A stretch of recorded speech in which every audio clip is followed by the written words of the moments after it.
Buenas tardes y bienvenidos a esta tercera y última sesión de Reto SEPAR, un programa de reuniones alrededor de la hipertensión pulmonar que coordinamos la doctora Maya Martínez Meñaca, neumóloga del Hospital Marqués de Valdecilla de Santander, y yo mismo, que soy Manuel López Meseguer, soy neumólogo en el Hospital Vall d'Hebron. Después del éxito de las sesiones del año pasado, pues pudimos acordar con SEPAR, que es la plataforma que nos da crédito para este programa, y con Janssen, que son los compañeros que están propiciando pues este programa de reuniones, ¿no? El repetir unas sesiones. El objetivo de esta vez era repasar temas muy centrados en la práctica clínica de la hipertensión pulmonar, en los cuales pues todavía hubiera lagunas de la evidencia, ¿no? Y el compartir nuestras experiencias clínicas pues pudiera tener valor añadido y resultar interesante para todos vosotros. Este era uno de los objetivos.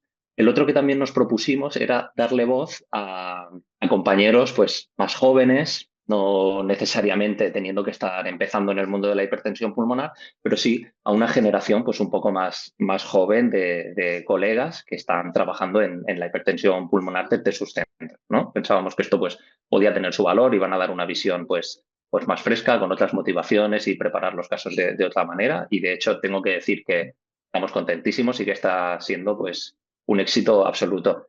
Tenéis las dos sesiones anteriores y esta también estará colgada en la web de SEPAR para que podáis repasarlas y compartirlas. Y bueno, la sesión de hoy, que insisto, será la última, comprenderá desde ahora hasta las 7 de la tarde aproximadamente y vamos a hablar sobre el clúster 3 de hipertensión pulmonar. El título es Hipertensión arterial pulmonar o pulmón y el objetivo o en lo que está centrado pues es en el manejo de los pacientes con hipertensión arterial pulmonar, pero que también tienen comorbilidad respiratoria, ¿no? Intentar aclararnos qué peso tiene el componente de comorbilidad respiratoria, qué peso tiene el componente de hipertensión pulmonar, para lo cual tendremos un primer bloque que nos comentará más teórico Claudia Rodríguez, que es neumóloga de la Fundación Jiménez Díaz, y se verá acompañado de otros dos bloques en los que discutiremos en dos casos clínicos, uno presentado por Daniela González, que trabaja en el Hospital de Torrevieja, y otro por David Gerdes, que es compañero del Hospital de Santa Bárbara. Y todo esto lo va a moderar Luis Jara, por todos conocidos, ¿no? Sí que los moderadores queríamos que fueran compañeros más seniors que dirigieran el debate y toda la discusión. Y nada, con ellos os dejo, espero que lo disfrutéis mucho y muchísimas gracias por asistir y por vuestra atención. Luis insistirá, esperamos vuestras preguntas y vuestros comentarios, por favor, son parte esencial de esta reunión y le darán muchísima riqueza. Os dejo, os mando un saludo y sin más doy paso a Luis. Muchas gracias. Gracias, Manuel. Bueno, yo soy, como bien ha dicho Manuel, soy Luis Jara. Voy a moderar una sesión que tengo el honor de moderarla y de haber trabajado con ellos estas últimas semanas para que sean trabajos y una sesión de calidad, una sesión muy práctica. Dar las gracias a Johnson & Johnson y a SEPAR por contar conmigo para moderar la sesión. Y en la ventana que tenéis abierta, a la derecha podéis ver el correo y una cajita donde podéis enviar vuestras preguntas, que yo creo que es la parte esencial de esto, porque cada uno de nosotros podemos revisarnos un tema, pero lo ideal es intentar ver qué puntos prácticos o qué zonas grises nos encontramos en la práctica diaria, en este caso en el denominado clúster 3, si estamos ante un grupo 1 clúster 3 o ante un grupo 3 de hipertensión pulmonar, e intentaremos dar más luces que sombras en la sesión que se impartirá hoy. Manuel ya ha comentado quiénes son los tres ponentes, por lo tanto voy a dar lugar paso a la primera ponente, pero antes de decir, se darán las tres ponencias seguidas y al final tendremos la parte de discusión donde iremos comentando pues, o aquellas zonas grises del caso clínico que se comente o que, en la evidencia qué cosas nos hacen falta para que nos ayuden en la toma de decisiones y a raíz de eso generar la mayor discusión posible. Así que Claudia Rodríguez Busto, de la Fundación Jiménez Díaz, puedes empezar si quieres hablar. Muchas gracias. Muchas gracias, Luis. Voy a ello. Bueno, lo primero, dar las gracias tanto a SEPAR como a Johnson & Johnson por haberme invitado a participar en este tercer y último webinar de Reto SEPAR HAP. Hoy, como ya nos han indicado los compañeros, está dedicado a distinguir precisamente este clúster 3, a diferenciar entre HAP o pulmón. Bueno, como ya sabéis todos, dentro de la hipertensión pulmonar tenemos 5 grupos. Es una clasificación eminentemente clínica.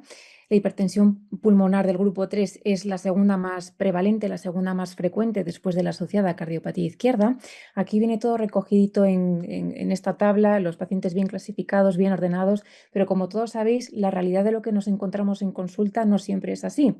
Y lo que realmente nos encontramos son pacientes que muchas veces comparten características de diferentes grupos y esto pues no deja de ser un reto en nuestro día a día porque al final a la hora de caracterizarlos bien, en ello va a diferenciar la actitud terapéutica que tomemos con nuestros pacientes.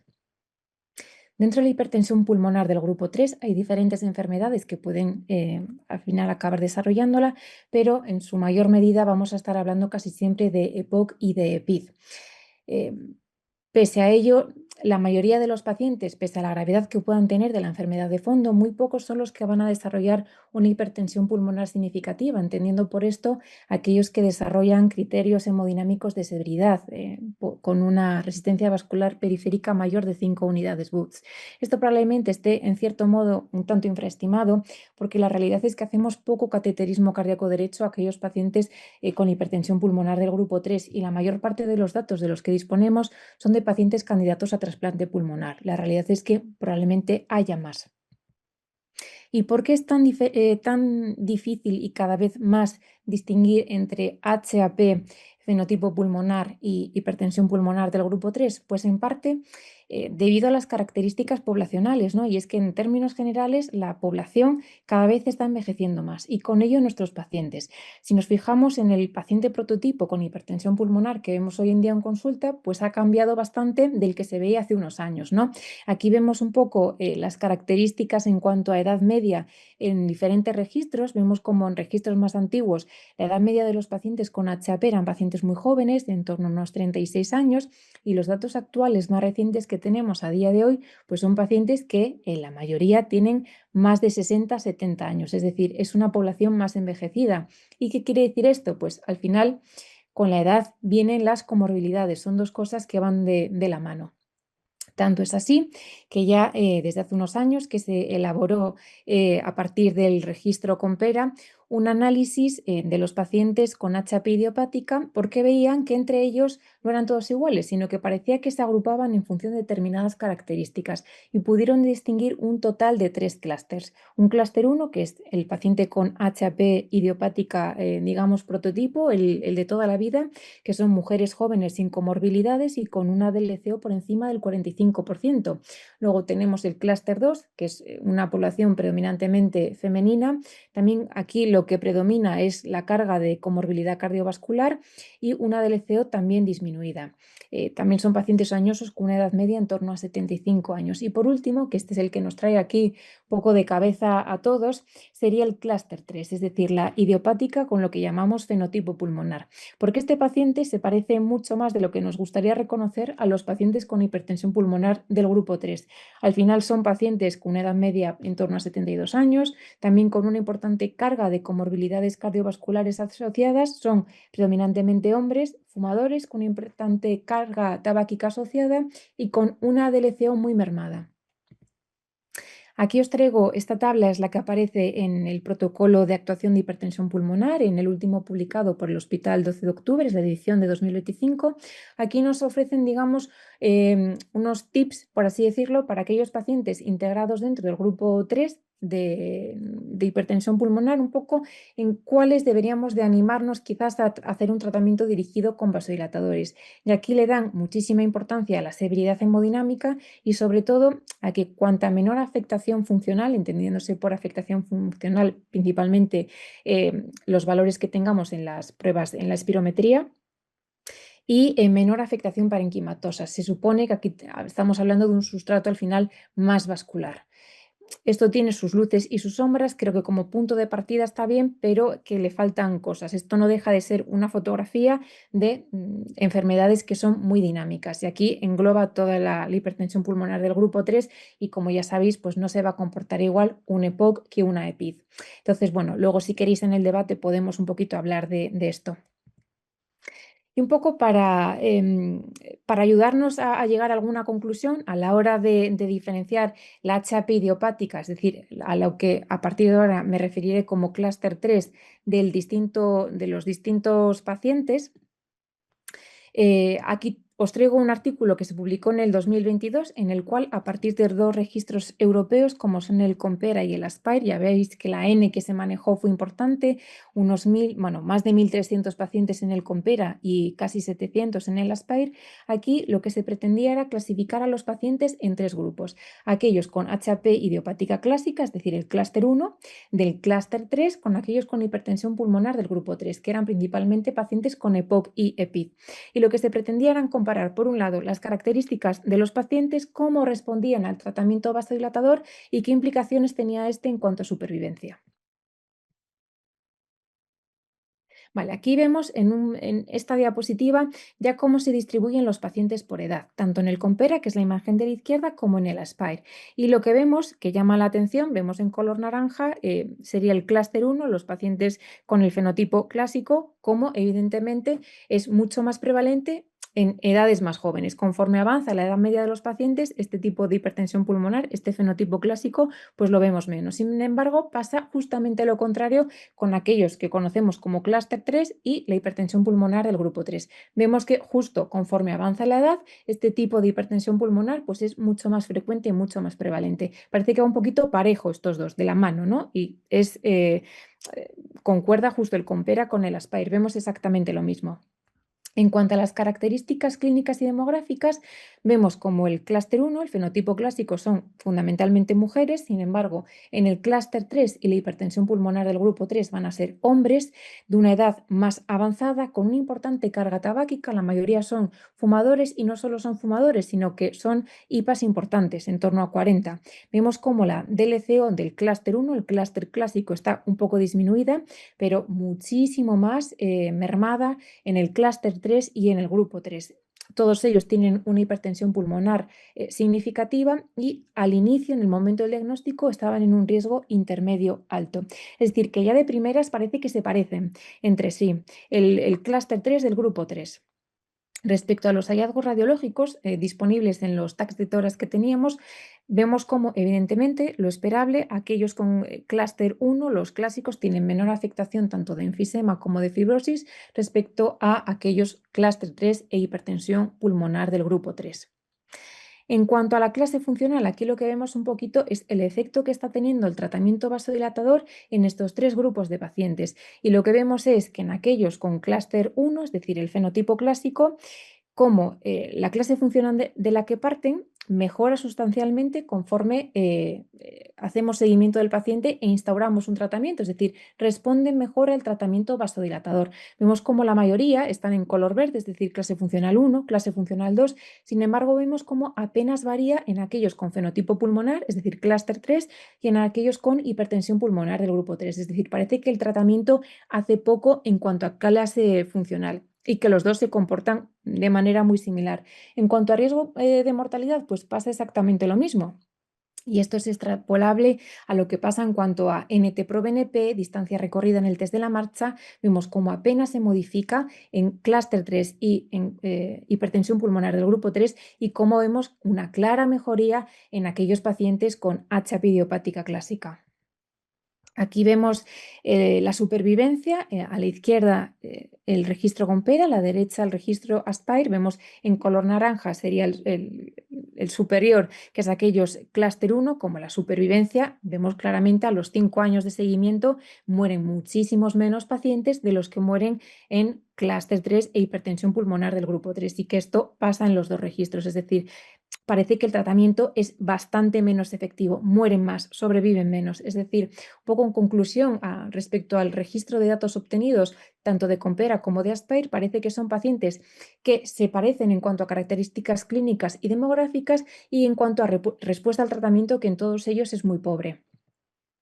Luego os traigo este otro estudio, es del 2024. Aquí se plantea la hipótesis de que aquellos pacientes con hipertensión pulmonar idiopática con delecio disminuida, lo que hipotetizan es que el problema fundamental pueda residir en una pérdida del lecho capilar y lo que pretenden es estudiarlo de manera no invasiva.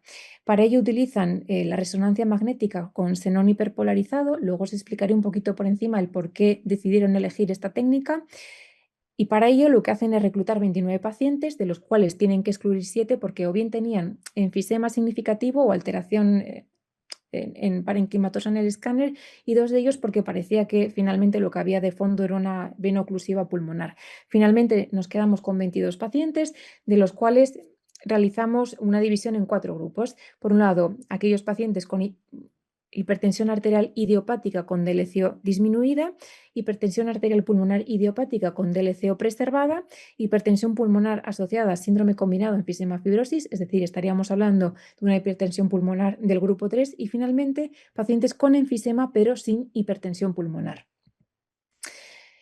Aquí, en un primer momento, lo mismo que con el otro artículo, las características clínicas de los pacientes, vemos que ya de primeras no son las mismas. La edad, como pasaba con el anterior, aquellos que tienen la DLCO disminuida y aquellos con hipertensión pulmonar del grupo 3 son pacientes más añosos, con una edad media superior. Vemos que no hay diferencia en cuanto a sexo. Aquí sí que es verdad que la N pues, es mucho menor. En cuanto al tabaquismo, aquí hay una diferencia clara. La mayoría de los pacientes con idiopática con DLCO preservada eran no fumadores. Sin embargo, en estos otros 2 grupos no solo eran fumadores, sino que tenían una alta carga tabáquica, IP en torno a 30, 50. Respecto a la DLCO, vemos un cambio abismal. Aquellos con DLCO conservada era un criterio precisamente de inclusión, de una DLCO prácticamente normal. Sin embargo, los otros 2 grupos muy disminuida, en torno a 29, 33%. Las pruebas funcionales eran prácticamente normales y todos ellos tenían una hipertensión pulmonar significativa en el cateterismo cardíaco derecho. Respecto al tratamiento, pues evidentemente se fue mucho más agresivo, doble, incluso triple terapia, aquellos pacientes que tenían una idiopática con DLCO conservada, es decir, el clúster clásico, respecto a aquellos que se sospechaba un fenotipo pulmonar o que era un grupo 3. Aquí ya de visu, ahora os explicaré un poquito qué estamos viendo en cada una de ellas, pero ya vemos cómo las imágenes nada tienen que ver si comparamos las de arriba, ¿no? Sería la idiopática con DLCO conservada, respecto a las imágenes que tenemos abajo, que son los pacientes con DLCO disminuida. Os voy a explicar brevemente en qué consiste la técnica, sin meterme tampoco en jardines, en lo que consiste la técnica de la resonancia magnética con xenón hiperpolarizado y por qué se eligió esta técnica. Veréis, el xenón se comporta como el oxígeno, ¿vale? Nosotros lo inhalamos, llega a los alveolos, difunde a través de la membrana alveolo capilar y lo cogen los glóbulos rojos para transportarlo a través de la sangre. Pero tiene una particularidad, y es que el xenón hiperpolarizado emite una señal diferente en función del entorno químico en el que se encuentre, lo que nos permite ubicarlo en todo momento y saber dónde está y cómo se comporta. ¿Y qué es lo que midieron? Pues por un lado, las áreas de baja atenuación. A modo de recordatorio, la atenuación lo que mide es la cantidad de radiación que absorbe un tejido. Nosotros, los pulmones, los individuos sanos, se supone que tenemos una atenuación intermedia. Cuanto menos parénquima tengamos, cuanto más desestructurados estén nuestros pulmones, menos parénquima y más aire, por ejemplo, que es lo que pasaría con el enfisema, la atenuación disminuye. Con lo cual, se presupone que las áreas de baja atenuación serán mayores. Y es lo que vemos aquí efectivamente con el enfisema. Compararon estas áreas de baja atenuación en aquellos con idiopática con DLCO preservada y en aquellos con idiopática con DLCO disminuida y vieron que prácticamente no había diferencias. Esto lo que nos puede hacer pensar es que a nivel de parénquima eran iguales. Sin embargo, cuando midieron otro parámetro que era la relación superficie-volumen, es decir, cuánta superficie útil tiene el pulmón para realizar el intercambio de gases, aquí vemos que sí que hay una diferencia estadísticamente significativa en aquellos pacientes que tienen una idiopática con DLCO preservada respecto a aquellos que tienen una idiopática con DLCO disminuida. Esto al final lo que traduce es que hay enfisema que en el TAC por métodos convencionales no somos capaces de objetivar, pero que no es un parénquima sano e íntegro, ¿vale? Aquí estamos hablando de microenfisema no detectado por radiología convencional. Y por último, uno de los últimos parámetros que analizan es la relación de xenón que hay entre los capilares, RBC sería de Red Blood Cell, respecto a la membrana alveolo-basal. Esto lo que es un marcador de perfusión capilar. tiene mayor correlación con la densidad del volumen capilar funcional. Es decir, si comparamos lo que se ve en aquellos pacientes con idiopática con DLCO preservada respecto a aquellos pacientes con idiopática con DLCO disminuida, vemos como el volumen capilar está mucho más disminuido, que era la hipótesis precisamente que planteaban inicialmente. Es decir, que parece que estos pacientes tienen una marcada disminución del lecho vascular capilar. Es decir, estas son las conclusiones. En definitiva, aquellos pacientes con una DLCO baja parece que se parecen mucho a los pacientes del grupo 3, en particular a los hallazgos que vemos en los explantados de los pacientes con EPOC e hipertensión pulmonar. Y también lo que traduce es que muchas veces no vemos enfisema, pero sí que lo hay. Y uno de los últimos estudios que os traigo es que esto mismo pretendieron caracterizar a los pacientes en función de los hallazgos histopatológicos. Desgraciadamente nosotros tenemos pocas muestras anatomopatológicas porque no vamos por ahí haciendo biopsias pulmonares y los pocos datos que tenemos son o bien de necropsias o por trasplantes de pulmón, es decir, hecho de pulmones explantados. Aquí lo que se pretendía era relacionar estos hallazgos histopatológicos con la relación que tenían de fenotipo clínico. Y lo que vieron, a partir de 50 pacientes con diagnóstico confirmado de hipertensión arterial pulmonar idiopática, eran la mayoría provenientes de autopsias, lo que se vieron es que en la mitad, un poquito más, un 52% de los pacientes, pues tenían la lesión clásica, ¿no?, patognomónica de la HAP, que es la vasculopatía plexiforme. Sin embargo, casi en un 48%, precisamente no nos encontrábamos esto, nos encontrábamos que la vasculopatía no era plexiforme. Entonces intentaron ver si había alguna correlación con las características clínicas de estos pacientes. También se vieron otras diferencias. Aquellos pacientes que tenían la vasculopatía plexiforme característica patognomónica de la HAP parece que también tenían mayor fibrosis de la íntima y que prácticamente no tenían remodelado microvascular. Sin embargo, en aquellos pacientes en los que prevalecía la vasculopatía no plexiforme había mucha más hiperplasia de la capa media y fundamentalmente lo que veían era una lesión, un remodelado a nivel microvascular, mayor grosor de la membrana basal alveolar y enfisema microscópico. Tanto es así que establecieron el dintel de la DLCO por debajo del 45% como factor discriminante de vasculopatía no plexiforme en hipertensión arterial pulmonar idiopática. ¿Y cómo eran estos pacientes que tenían estas lesiones a nivel anatomopatológico, la vasculopatía no plexiforme? Pues curiosamente volvían a ser pacientes hombres mayores de 60 años con una DLCO disminuida y con importante carga tabáquica asociada. Es decir, que parece que estamos volviendo otra vez a la hipertensión pulmonar del grupo 3. Entonces, al final, un poco todo esto lleva a pensar si se parecen en cuanto a características demográficas, clínicas, en cuanto a respuesta al tratamiento, en cuanto a la supervivencia, las radiológicas, incluso a nivel histopatológico. Cabe pensar que estamos hablando de la misma entidad y de no de dos cosas diferenciadas, lo cual supone un problema, ¿no? Es más fácil pensar que estamos hablando de una HAP con cierta comorbilidad, porque entonces vamos a tratar como un HAP con su tratamiento establecido, pero si resulta que es la hipertensión pulmonar del grupo 3, pues aquí se nos plantea un problema. Pero que nadie desespere, un poco para arrojar cierta luz y cierto que no haya desánimo, ¿no?, al final de esta charla. Yo creo que la clave está en entender bien la fisiopatología subyacente en la hipertensión pulmonar del grupo 3. Y hasta que no esclarezcamos esto, pues no vamos a tener nuevas dianas terapéuticas. Estos son los mecanismos implicados. Por un lado, la vasoconstricción hipóxica, que todos conocemos, el efecto del tabaco, que esto parece que pasa un poco como de refilón, pero no se le da, creo, la importancia que realmente tiene. Luego haré un apunte al respecto. Los factores inducibles por hipoxia, importantísimo esta disminución del lecho capilar, este desbalance en cuanto a sustancias como la endotelina, el óxido nítrico sintetasa, esta reducción en las prostaciclinas, que sepáis que el tabaco por sí mismo es capaz de alterar todas estas cosas, más a favor de aquellos que favorecen la vasoconstricción, la inflamación, el estrés oxidativo, cierta predisposición genética, comorbilidades. Es decir, todo esto tenemos que conocerlo mucho mejor para integrar dianas para poder trabajar en ello.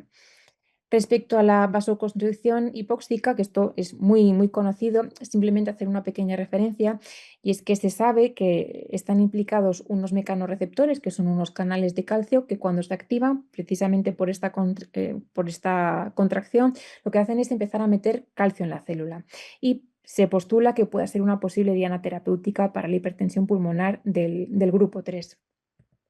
Hacer especial mención al tabaquismo porque en un estudio que se hizo en ratones, este estudio ya tiene bastantes años, no es nuevo, se vio que precisamente en aquellos ratones que habían estado expuestos a humo del tabaco desarrollaban hipertensión pulmonar y la desarrollaban mucho antes que enfisema, curiosamente, ¿vale?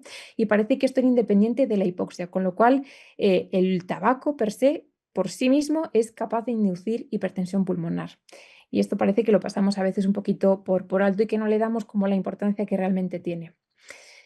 Hacer también una pequeña referencia a este receptor, es el ERB3, es un receptor 3 del factor de crecimiento epidérmico humano, pertenece a la familia de los receptores de la tirosinquinasa, está ahora mismo en una fase experimental muy precoz, se está aplicando ahora mismo en ratones, pero bueno, parece que por primera vez podríamos tener potencialmente un biomarcador porque parece que los niveles célicos se correlacionan con la gravedad hemodinámica de la hipertensión pulmonar asociada a hipoxia del grupo 3. Se ve que cuando se sobreexpresa este receptor se ve incrementado tanto el remodelado vascular, el ventrículo derecho y la hipertrofia ventricular derecha. Entonces se plantea potencialmente, veremos en qué queda, como una posible diana terapéutica. Es decir, aquí en la imagen de la izquierda tenemos dónde estamos ahora. Estamos tratando esta hipertensión pulmonar del grupo 3 con el arsenal terapéutico de la HP y estamos viendo que no está yendo bien. Pero lo que tenemos que pensar es que no son el mismo mecanismo fisiopatológico, que tenemos que buscar dianas específicas, que hay muchas ahora mismo en fase de investigación y espero y deseo que con ello cambie un poco el pronóstico de nuestros pacientes. Estas son mis conclusiones y muchísimas gracias a todos. Muchísimas gracias, Claudia. Ha sido una ponencia muy interesante que luego comentaremos un poco en la discusión. Sin más preámbulo, damos paso a Daniela González Marcano del Hospital Torrevieja, que nos va a presentar un caso clínico. Daniela, cuando quiera. Hola, buenas tardes. Pues siguiendo con el programa, me corresponde presentar el primer caso clínico que he titulado El desafío diagnóstico en la disnea multifactorial. Nuestro caso se trata de una mujer de 77 años de edad que acude a nuestra consulta por primera vez en junio del 2025, remitida desde atención primaria por incremento de su disnea habitual. La remite la médico de cabecera porque tiene escasa respuesta a tratamiento con Symbicort y presenta una espirometría patológica. Cuando acude la paciente, refiere que este aumento ha sido progresivo en el transcurso de un año y actualmente se encuentra en una clase funcional grado 3 de la OMS, 3-4 de la MRC. También comenta que presenta tos y expectoración de forma crónica, escasa, que ella relaciona con el consumo de tabaco, ya que tiene muchos años de evolución. No presenta dolor torácico, síncope ni edemas. Cuando acude a la consulta también mantiene un tabaquismo activo, en torno a 10 cigarrillos al día. Es una paciente independiente para las actividades de la vida diaria y es la principal cuidadora de su marido. Entre sus antecedentes personales destaca un tabaquismo activo con un consumo acumulado de 30 años paquete, niega otros tóxicos, tiene una hipertensión arterial de larga data bien controlada. Como antecedentes cardíacos destacables, tiene un antecedente de un flúter auricular atípico que fue cardiovertido en el año 2017 de forma exitosa, pero desde entonces hace seguimiento con cardiología por una fibrilación auricular paroxística y un foramen oval permeable. En el 2022 se llegó a sospechar que pudiese tener una CIA, que se descartó posteriormente con un estudio ecocardiográfico y una resonancia magnética cardíaca. A nivel respiratorio, solo ha padecido una neumonía que no fue complicada en el año 2002, no tiene exposiciones laborales relevantes y a nivel quirúrgico pasó una histerectomía y una herniorrafia umbilical. En cuanto a la exploración física, en esa primera consulta nos llama la atención un bajo peso de la paciente con un índice de masa corporal de 18, y una ingurgitación yugular. El resto de la exploración es bastante anodina, con las constantes normales y manteniendo una saturación de oxígeno en torno a un 95% en el reposo. Cuando acude a la consulta, esta es la primera radiografía que tenemos de la consulta. Presenta un índice cardiotorácico aumentado con incremento de la trama intersticial, con algo de redistribución vascular y un pequeño derrame pleural derecho. Aporta ya una analítica básica que se le había pedido desde atención primaria, en la cual no hay alteraciones, salvo un ProBNP algo elevado de 1400.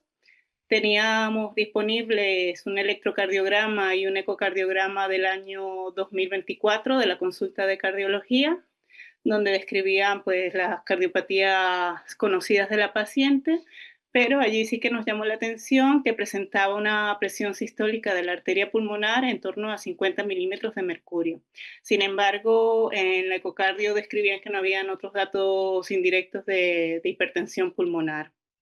Y aporta también una espirometría realizada por el centro de salud, que fue la que nos remitió el médico de cabecera, con una disfunción ventilatoria obstructiva en grado grave con un FEF1 del 49%. Nos refieren un test broncodilatador positivo y una DLCO con un descenso moderado en torno a un 50%. Entonces, llegados a este punto, con las características de esta paciente y las pruebas que disponemos en el momento, pues la pregunta que surge es si los hallazgos de esta paciente nos justifican esa disnea tan limitante que nos comenta. Inicialmente creemos que sí, que se trata de una disnea de origen multifactorial en una paciente con cardiopatía izquierda que probablemente se encuentre descompensada, dado que tiene una elevación del ProBNP, con derrame pleural en la radiografía de tórax, algo de edema intersticial, y aparte es una paciente fumadora activa con un EPOC con una obstrucción grave, un GOL3B, que probablemente se haya quedado infratratada con el Symbicort, ya que solo está recibiendo un broncodilatador. Y viendo la ecocardiografía del año previo, probablemente una hipertensión pulmonar muy leve en relación al grupo 2 y 3. Entonces, lo que decidimos en ese momento es iniciar un tratamiento broncodilatador con triple terapia, aumentar las dosis de los diuréticos que ya venía tomando y reclamar la valoración por cardiología que le correspondía ese año. Posteriormente nos vuelve en el mes de septiembre y nos comenta que pese a que está cumpliendo el tratamiento, no nota mejoría clínica. Mantiene una disnea bastante limitante, en una clase funcional 3 todavía, no asocia otros síntomas, sigue siendo dolor torácico, sin síncope, sin edemas, no ha presentado ninguna agudización respiratoria, sigue fumando, ha reducido el consumo de 10 cigarrillos a 5 y la exploración física tampoco presenta mayores cambios. Persiste con la ingurgitación yugular, pero el resto de la exploración es bastante anodina. Sin embargo, en ese momento, cuando viene la revisión, se le realizan las pruebas de función respiratoria ya en nuestro centro y destaca una mejoría bastante significativa en las pruebas de función respiratoria, presentando ahora una disfunción ventilatoria obstructiva en grado leve. Si recordamos, partía de un FEF1 del 49%, las de nuestro centro reflejaban un 90%. Sí que mantiene un descenso moderado de la difusión con una DLCO del 50%. En el test de la marcha destaca que la distancia que camina la paciente es bastante baja, 180 metros, pero con una desaturación máxima al 90% de oxígeno. Dado la comorbilidad cardiovascular de la paciente y la disnea tan limitante, decidimos también realizar una poligrafía respiratoria que descarta una apnea del sueño y se realiza una gasometría arterial basal que descarta una insuficiencia respiratoria en ese momento. Por lo cual comenzamos a ampliar los estudios, realizamos un hemograma, que no hay anemia, los niveles de leucocitos son normales, presenta un recuento absoluto de eosinófilos en torno a 300 por microlitro. La bioquímica es bastante anodina, con una función renal conservada, con enzimas hepáticas normales, un perfil férrico normal, función tiroidea normal. Sin embargo, tiene algo más elevado el ProBNP. Partía de 1400, ahora lo estamos viendo en 1618. Le realizamos serologías de hepatitis, de HIV, que son negativas, estudio de autoinmunidad, que es algún factor reumatoide limítrofe, el resto del estudio resulta negativo, y le realizamos ecografía abdominal que resulta normal. Procedemos a hacer un angiotac de arterias pulmonares. En el angiotac no se ven defectos de represión en las arterias pulmonares que sugieran un tromboembolismo pulmonar. Sin embargo, pone de manifiesto un enfisema pulmonar de predominio en lóbulos superiores, sin otros hallazgos a nivel del parénquima pulmonar. A nivel de mediastino, en el corazón visualizan una rectificación del tabique interventricular con reflujo de contraste hacia las venas suprahepáticas, sugestivo de sobrecarga derecha. No hay derrame pleural, no hay derrame pericárdico, no hay bullas significativas, no hay adenopatías, los cortes abdominales incluidos son normales. Y aparte de esto, pues se ven signos degenerativos de la columna vertebral que están acorde con la edad de la paciente. Tras la valoración por cardiología, recibimos el nuevo ecocardiograma Doppler y pues destaca a nivel de corazón izquierdo una aurícula izquierda ligeramente dilatada, una válvula mitral degenerativa que no estaba descrita previamente, compatible con una insuficiencia mitral en grado moderado y una disfunción diastólica con una FEBI preservada. A nivel de corazón derecho, presenta una aurícula derecha y un ventrículo derecho de dimensiones normales, con un TAPSE de 28 milímetros. El flujo que tiene a través del septo interauricular no es significativo y presenta una insuficiencia tricúspide moderada que estima una presión sistólica de la arteria pulmonar en torno a 82 milímetros de mercurio. Si recordamos, el del año previo estaba en torno a 50 milímetros de mercurio. Y esta vez presenta además pues, una vena cava inferior dilatada con un colapso inspiratorio disminuido, siendo sugestivo de una hipertensión pulmonar severa actualmente. Entonces, llegado a este punto, nos replanteamos el caso de la paciente y lo llevamos al comité. En el comité, pues por parte de cardiología, sí que se reconoce que tiene enfermedad de corazón izquierdo, pero a su criterio la enfermedad está estable. La paciente no presenta enfermedad que justifique una hipertensión pulmonar tan severa. Y a nivel respiratorio, pues tras la valoración con una terapia respiratoria optimizada, la paciente presenta una mejoría muy significativa de las pruebas de función pulmonar y un enfisema que nos parece bastante leve por las imágenes del TAC, que justifiquen también una hipertensión pulmonar tan severa. Entonces, llegados a este punto, se decide completar el estudio con el cateterismo cardíaco derecho. Procedemos al cateterismo cardíaco derecho y nos destaca entre los resultados pues una presión arterial pulmonar media de 28 milímetros de mercurio, con una presión capilar pulmonar de 11 milímetros de mercurio, unas resistencias vasculares bastante elevadas de 5 unidades Wood y un gasto cardíaco y un índice cardíaco pues en el límite bajo de la normalidad. Con todos estos resultados, tras replantearnos el paciente, llegamos a la conclusión de que se trata de una hipertensión pulmonar precapilar en una paciente añosa con comorbilidades.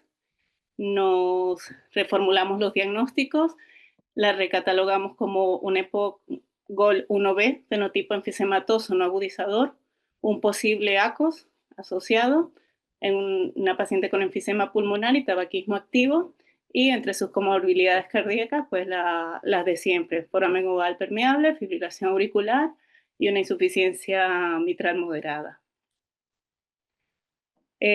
Con las pruebas que teníamos,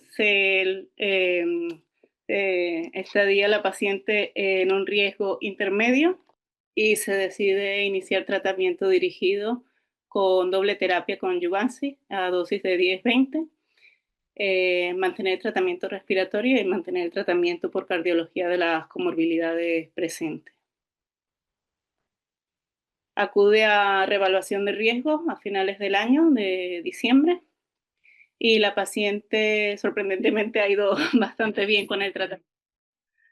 No ha tenido ningún efecto secundario, clínicamente no ha tenido ninguna agudización y lo más importante es que ha tenido una mejoría bastante significativa en cuanto a la disnea, que ha pasado de una clase funcional 3 a una clase funcional 1. Sigue sin presentar dolor torácico, sin cefalea, sin síncopes, sin edemas. Todavía no logramos que deje de fumar, mantiene un tabaquismo de 5 cigarrillos al día. Y ha iniciado los suplementos nutricionales para ganancia de peso. A la exploración se mantiene estable, ya no presenta ingurgitación yugular y la saturación permanece similar a las exploraciones previas, en torno al 95% basal. Se realizan las pruebas de control, el hemograma y la bioquímica no tienen datos destacables y ha habido una mejoría del ProBNP que ha descendido de 1618 a 640. En las pruebas de función respiratoria se mantiene similar, con una disfunción ventilatoria obstructiva y una DLCO sin una variación significativa, del 50% al 55%.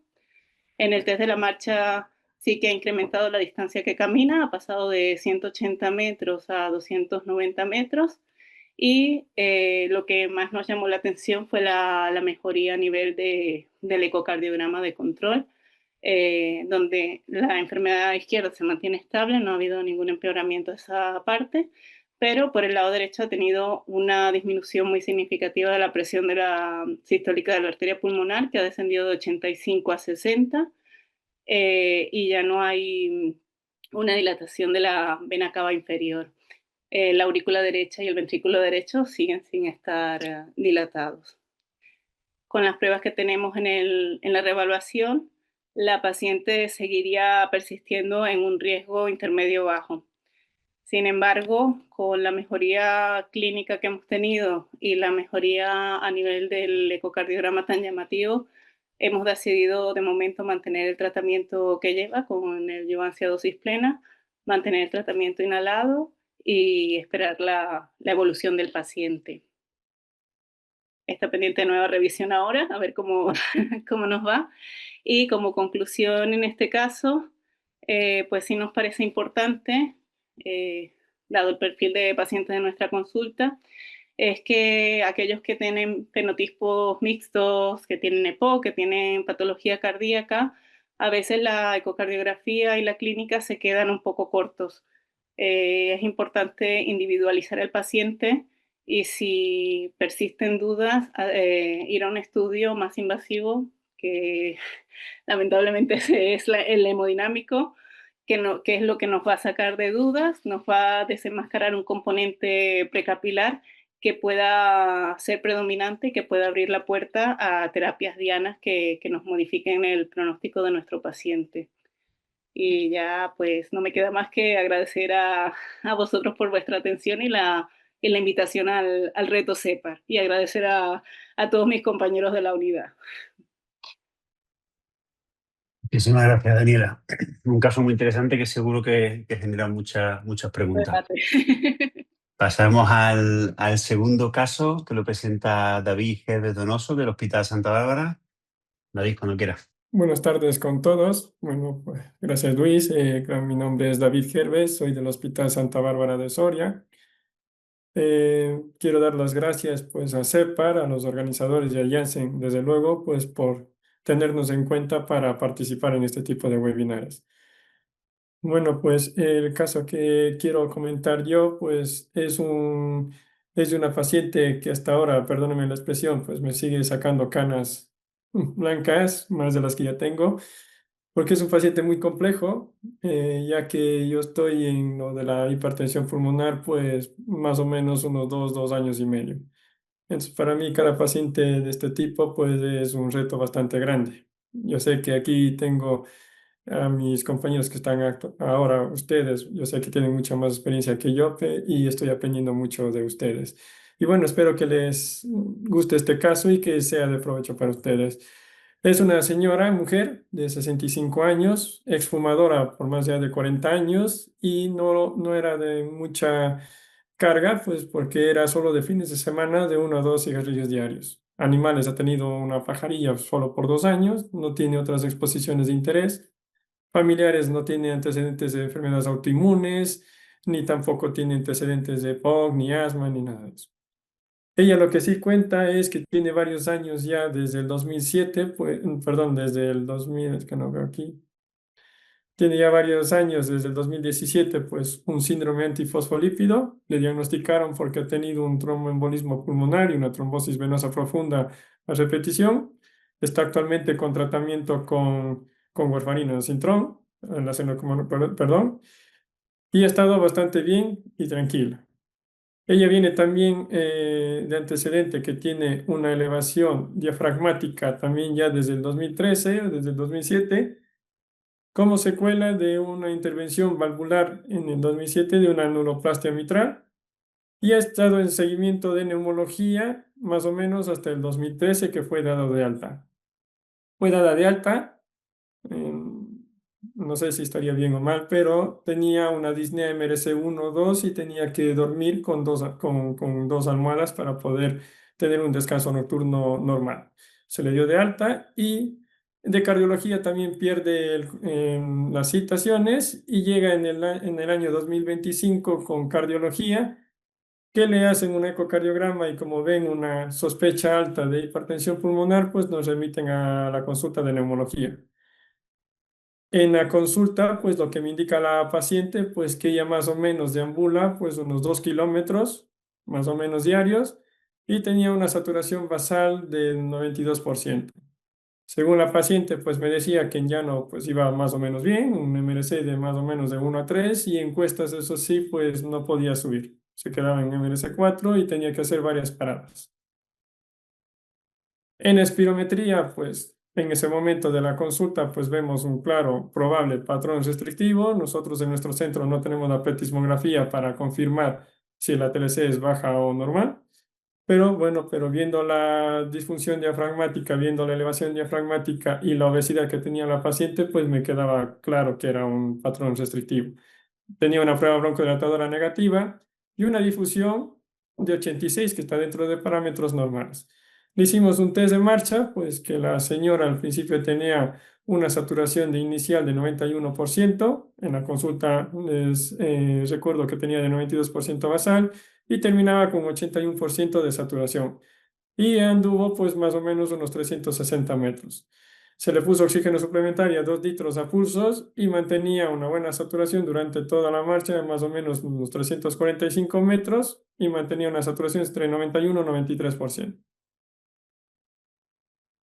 Pues dado el antecedente, pues aunque la señora no me indicaba que tenía somnolencia diurna, tenía un EBOR de 2 o 3, viendo la obesidad de la paciente y demás, pues yo le hice lo que es una poligrafía respiratoria, lo que nos demuestra en esa prueba que tenía un síndrome de apnea hipopnea pues de moderada y tenía una insuficiencia respiratoria bastante acusada. Tenía saturaciones mínimas casi de 60% y en torno del ST90 pues pasaba casi el 80-90% por debajo del 90% de oxígeno. La ecografía diafragmática que le cité en días posteriores, pues se evidenció que sí tenía una paresia bastante importante diafragmática derecha. El ecocardiograma del 4 de marzo que le hicimos en el 2025, pues ya se veía que tenía un movimiento paradójico del tabique interventricular, el ventrículo derecho ya estaba levemente dilatado, el TAF se tenía de 1,9, la aurícula izquierda ya estaba dilatada y la válvula mitral, lo que sí me llamó la atención es que impresionaba todavía con alteración de la válvula mitral, a pesar que estaba intervenida esa válvula. Estaba entre ligera. Yo vi en otro informe de cardiología que colocaban de ligera a moderado. La PSP de ese momento de la paciente se tenía 70 milímetros de mercurio y ponen pues en el informe que tenía una alta probabilidad de hipertensión pulmonar. nos reunimos con cardiología porque estamos realizando lo que es conformar un comité de hipertensión pulmonar. Todos somos jóvenes con muchas ganas de aprender y decidimos pues que debería ser candidata para un cateterismo cardíaco. Pero antes del cateterismo, porque nosotros como no tenemos hemodinamia en nuestro hospital, dependemos de otro hospital externo, pues ya le hicimos lo que es el TACAR y un angiotag. En el TACAR, pues muestra pues lo que ustedes ven, pues una pequeña reticulación pues incipiente pues a nivel pulmonar, tiene lo que es una cardiomegalia pues bastante importante y lo que tenía también pues era la dilatación de la arteria pulmonar. No decía ninguna otra cosa aparte que unas bronquiectasias sutiles y nada más. En el angiotag no pongo aquí en la diapositiva, pero decía que no tenía ningún defecto de represión en ningún segmento ni arteria del pulmón. Se le hizo una gamografía, ventilación, perfusión que salió que no tiene signos ni de TEP crónico y teníamos en ese momento un diagnóstico presuntivo de que es un síndrome de hipoventilación. No sé si es que estaba aquí a la gasometría, me olvidé de decirles pues que tenía una PCO2 de 56,4 y una saturación del 90%. Pues junto con lo que es con la poligrafía que teníamos un síndrome de apnea y hipopnea moderada, pues le hemos catalogado como un síndrome de hipoventilación obesidad, una disfunción diafragmática comprobada ya por ecografía diafragmática, un probable patrón restrictivo, una resistencia respiratoria crónica ya con una hipercapnia y alta sospecha de hipertensión pulmonar. En la gamografía, como les indiqué, pues salió que no tiene signos de tromboembolismo pulmonar crónica y con el angiotag que no mostraba ningún defecto de represión, pues podemos descartar totalmente que tiene un tromboembolismo pulmonar la paciente y que está adecuadamente tratada con su síndrome. El cateterismo cardíaco, pues lo que nos llama la atención es que la presión de enclavamiento pulmonar pues tiene de 15, está justo en el límite para decir que tenga también una mixta o postcapilar, tiene una arteria pulmonar, una media de 55 milímetros de mercurio, el ventrículo derecho tiene de media de 15 milímetros, de la arteria aurícula derecha, perdón, de 12 milímetros de media, y lo que llama la atención es que tiene una resistencia de venas pulmonares bastante altas, tiene de 9,2. En este momento, pues a mí me dio mucha sorpresa con estos resultados. Para decirles la verdad, pues sí me quedé en shock yo mismo, porque una paciente tan compleja, pues estaba yo ya conociendo, ¿no? Entonces en ese momento me senté con la paciente, le expliqué todos los problemas que tiene ella, que el tratamiento para su enfermedad de síndrome de hipoventilación obesidad, como por su disfunción diafragmática, los vasodilatadores pues estarían contraindicados o por lo menos en guía clínica todavía no existe. Entonces yo le dije que tenemos varios problemas, que es su problema restrictivo, que es muy obvio, el segundo problema bastante grave, que sería su autoinmunidad, que tiene un síndrome de antifosfolípido.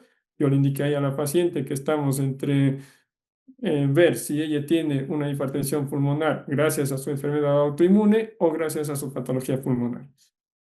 En ese momento, pues el ratio que hicimos de la espirometría, tanto el ratio de FEV1 sobre la difusión salía bastante bajo, 0,5, y le expliqué a la paciente que eso nos está indicando que tiene más carga su pulmón antes que algo vascular que sería de la hipertensión pulmonar. Entonces ella me preguntó, ¿y eso, doctor, con qué se come? Prácticamente me dijo así. Yo le dije, pues sencillamente la conclusión es que tenemos que primero probar con tratamiento de sus enfermedades de base y luego probar si es que podemos iniciar un vasodilatador. Y también lo que le indiqué a la señora es que su insuficiencia mitral, aunque sea leve o moderada, pues podría influir también en lo que es la hipertensión pulmonar. Como les decía, como estamos ya en una hipertensión pulmonar precapilar y en ese momento le catalogué como del grupo 3, del subgrupo 3.5.1, que son de las enfermedades no parenquimatosas restrictivas.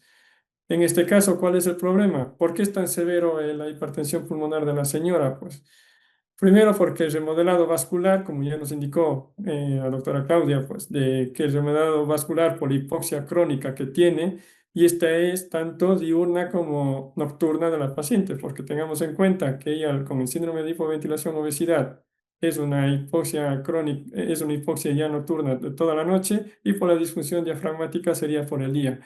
La hipertensión pulmonar coexistente del grupo 1, que no podemos descartar de la señora, de la paciente, y también la insuficiencia mitral. La insuficiencia mitral pues, puede dar una hipertensión pulmonar tanto en el reposo como en decúbito. Y como hicimos con el reto y como les expliqué anteriormente, esto no encajaría en principio en el clúster 1.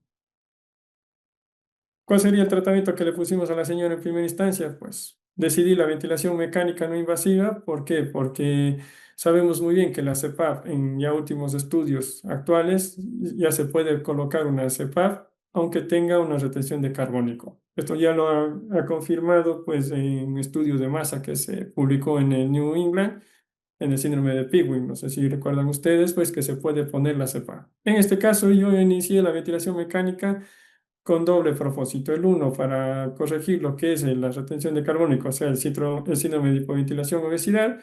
Y segundo, pues para hacer como un tipo de rehabilitación respiratoria para su diafragma. Perder peso ya le indiqué a la señora, le mandé pues para endocrinología, pues para que nos ayude a bajar de peso y una nutricionista.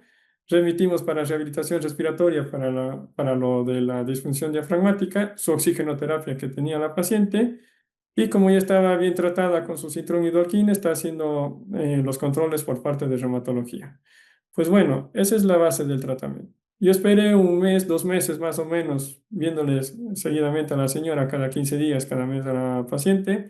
Y lo que me indicaba ella, pues que su clase funcional, su disnea, pues en vez de mejorar gracias a la ventilación, gracias a todo lo que hemos hecho, iba peor. Estaba en una clase funcional entre un 3 y un 4. Entonces ahí yo ya me siento con la paciente y le digo, lo único que nos queda es probar un vasodilatador, teniendo la pequeña garantía que tenía una resistencia de las resistencias de venas pulmonares demasiadamente altas. Entonces tenía yo un poco de una pequeña garantía de que podía resultar un vasodilatador. Le iniciamos el tadalafilo a dosis baja, pues a 20 miligramos diarios, y la paciente, pues después de unas semanas posteriores, nos encontramos. ¿Se acuerdan de que teníamos una PO2 de 53 milímetros de mercurio? Posterior, unos meses posterior al tadalafilo, pues ya nos encontramos con una PO2 de 68.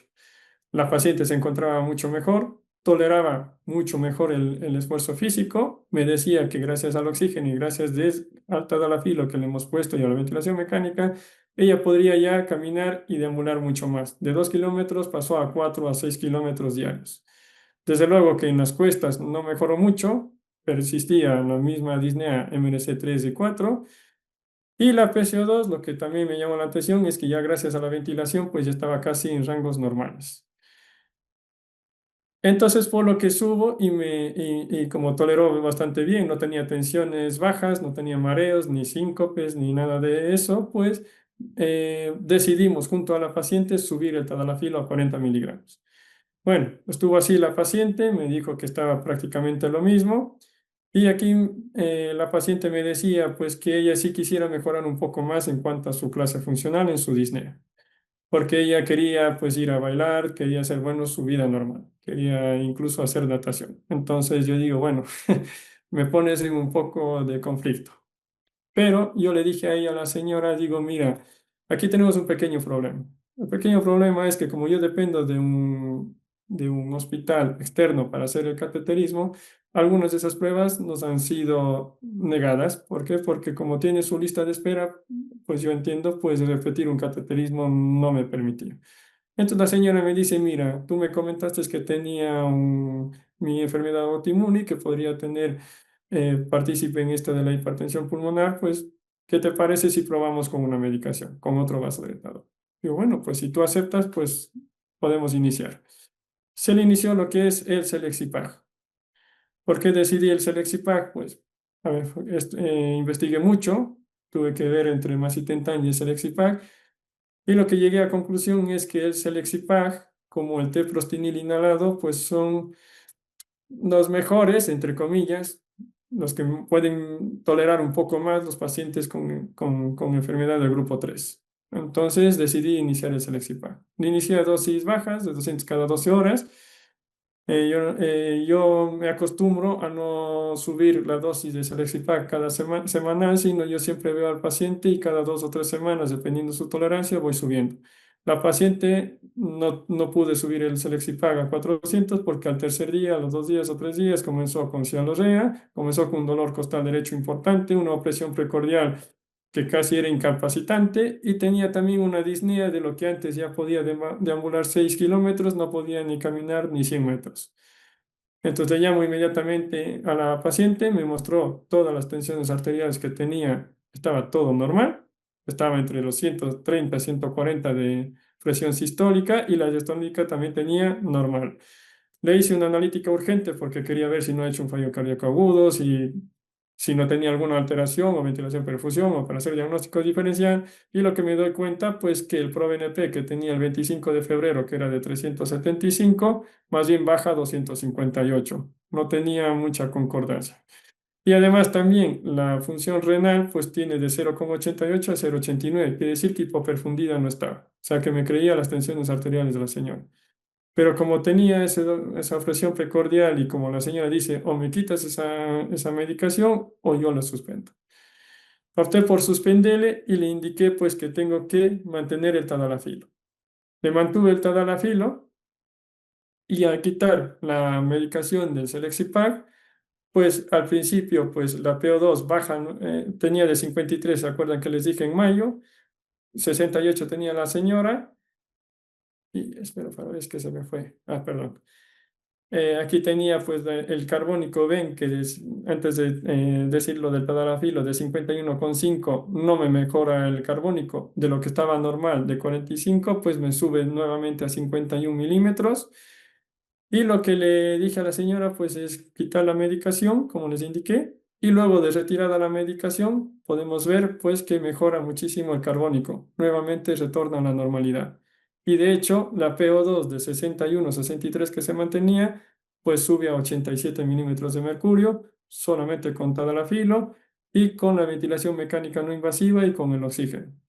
Ahora está perdiendo un poco más de peso y le tengo a la paciente con buena tolerancia al tadalafilo y con su ventilación mecánica cada vez poco a poco tolerándola mejor. No es de su gran amiga la ventilación, pero bueno, pero está haciendo el intento la señora. Le hice recientemente, como ustedes ven, una espirometría en marzo del 2026. Podemos ver que la capacidad vital forzada, pues bueno, yo le daría como igual. Y lo que sí me parece algo curioso, que la difusión de 86% baja a 61. Eso me parece muy curioso de la señora. Y también en el test de Marche que le hice a la paciente en mayo del 2025 tenía de inicio de 91% de saturación basal y en marzo del 2026 ya tenía de 96%. La deambulación sí empeora un poco, de 360 baja a 120 metros, que no sé si tendrá algo que ver con la difusión que ha bajado al 61%, y en el final con oxígeno, pues como vemos, pues termina mucho mejor en la saturación al final de la deambulación. Y camina pues 382 metros, que ha mejorado a los 345 que tenía previamente. Bueno, pues espero que les haya servido y podemos hablar, si quieren posteriormente, pues qué tenía que haber sido la actitud en esta paciente que deberíamos haber hecho. Y bueno, esta paciente, para concluir, pues quisiera decir solo unas palabritas, pues yo pienso que los problemas restrictivos están cada vez aumentando en nuestro medio, a lo menos en Soria. En este mes ya voy a ver 3 pacientes con hipertensión pulmonar con sospecha, con una con nasifoescoliosis y otra con elevación diafragmática. Yo pienso que deberíamos sumar todos esfuerzos pues para hacer más estudios y ensayos clínicos pues para que se puedan favorecer también este tipo de pacientes. No solo hay un EPOC ni tampoco hay un EPID, sino también estos tipos de problemas. Pues muchas gracias a todos. Muchas gracias, David. Si os parece, entramos en la ronda de preguntas, ¿vale? Están llegando ya algunos mensajes y voy a ir ordenándolos un poquito a poco, ¿vale? Si queréis, mira, empezamos de los que he visto aquí, por Daniela. Lo que ponen por aquí, bueno, gracias por compartir tu caso, un caso muy interesante. varias preguntas, ¿vale? Una de ellas dice, ¿estamos realmente ante una hipertensión arterial pulmonar desproporcionada sobre un grupo 3? ¿O hasta qué punto el cateterismo permite excluir con seguridad una contribución significativa postcapilar o mixta? Bueno, si asumimos que el cateterismo cardíaco está bien realizado, que nos fiamos por completo del hemodinamista, estaremos ante una hipertensión pulmonar precapilar aislada. No tenemos un componente postcapilar, tenemos una presión capilar pulmonar bastante baja, de 11. Si pensamos en un componente postcapilar, pues lo tendríamos un poco más elevado. Y algo que no he comentado, pero que sí que solemos hacer con nuestros pacientes previo al cateterismo, es que si el paciente está estable, intentamos reducir al máximo o quitar los diuréticos un par de días antes del cateterismo, lo cual también evita un poco el tema de confusión. Entonces, por esa parte, yo creo que el componente postcapilar está bastante descartado. Yo no creo que estemos ante un grupo 3 porque la exploración funcional que tenemos luego de un tratamiento intensivo inhalado es bastante buena. Tenemos una obstrucción muy, muy leve. Sin embargo, en el cateterismo tenemos unas resistencias vasculares que llaman bastante la atención, que están bastante elevadas, y una presión arterial pulmonar media que también está bastante elevada para un EPOC tan leve que estamos viendo. Muy bien. Fue el Yo- planteamiento que emitimos en el momento. Perfecto.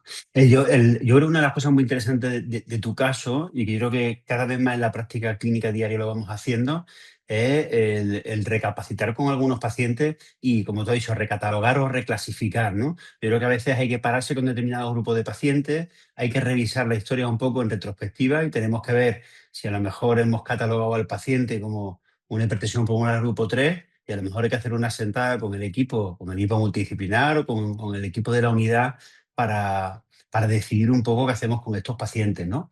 A ese respecto, por ejemplo, el papel del ecocardio.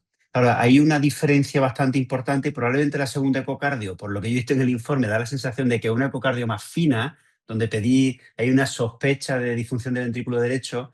Claro, ahí tenemos que hablar que muchas veces el cardiólogo, cuando desde neumología pedimos ecocardio o desde otras especialidades, medicina interna, a lo mejor no son ecocardios muy finas, ¿no? Y yo creo que ahí la sensibilidad en el diagnóstico baja y yo creo que la sospecha clínica yo creo que es crucial, ¿no? O sea, el mero hecho de que no le demos una vuelta a qué es lo que puede tener el paciente y decir, bueno, la ecocardio no da problema. Bueno, es que a lo mejor la ecocardio se ha hecho en horario de tarde con una persona que no es específica de la unidad de imagen y eso nos puede llevar a error, ¿no? ¿Tú qué opinas? Sí, correcto, estoy totalmente de acuerdo. Es que la ecocardio es una prueba que depende mucho de la persona que lo está viendo y hay mucha diferencia entre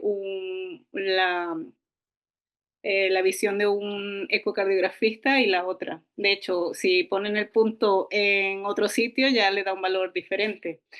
Entonces, nosotros lo que estamos haciendo ahora, pues nosotros también tenemos poco tiempo con la unidad formada, llevamos también en torno a 2 años, un poquito más. Lo que estamos haciendo es que cuando hay una sospecha de hipertensión pulmonar, todas esas ecocardios van a la persona designada de la unidad. Y lo bueno que tenemos hoy en día es que los equipos de ecocardiografía, por lo menos en nuestro hospital, les permite a ellos grabar las imágenes y poder revisarlas.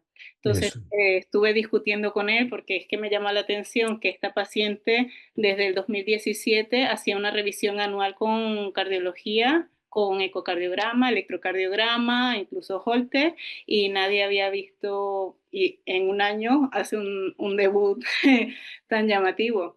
Y revisando las imágenes que probablemente se haya infraestimado en las ecocardios previas.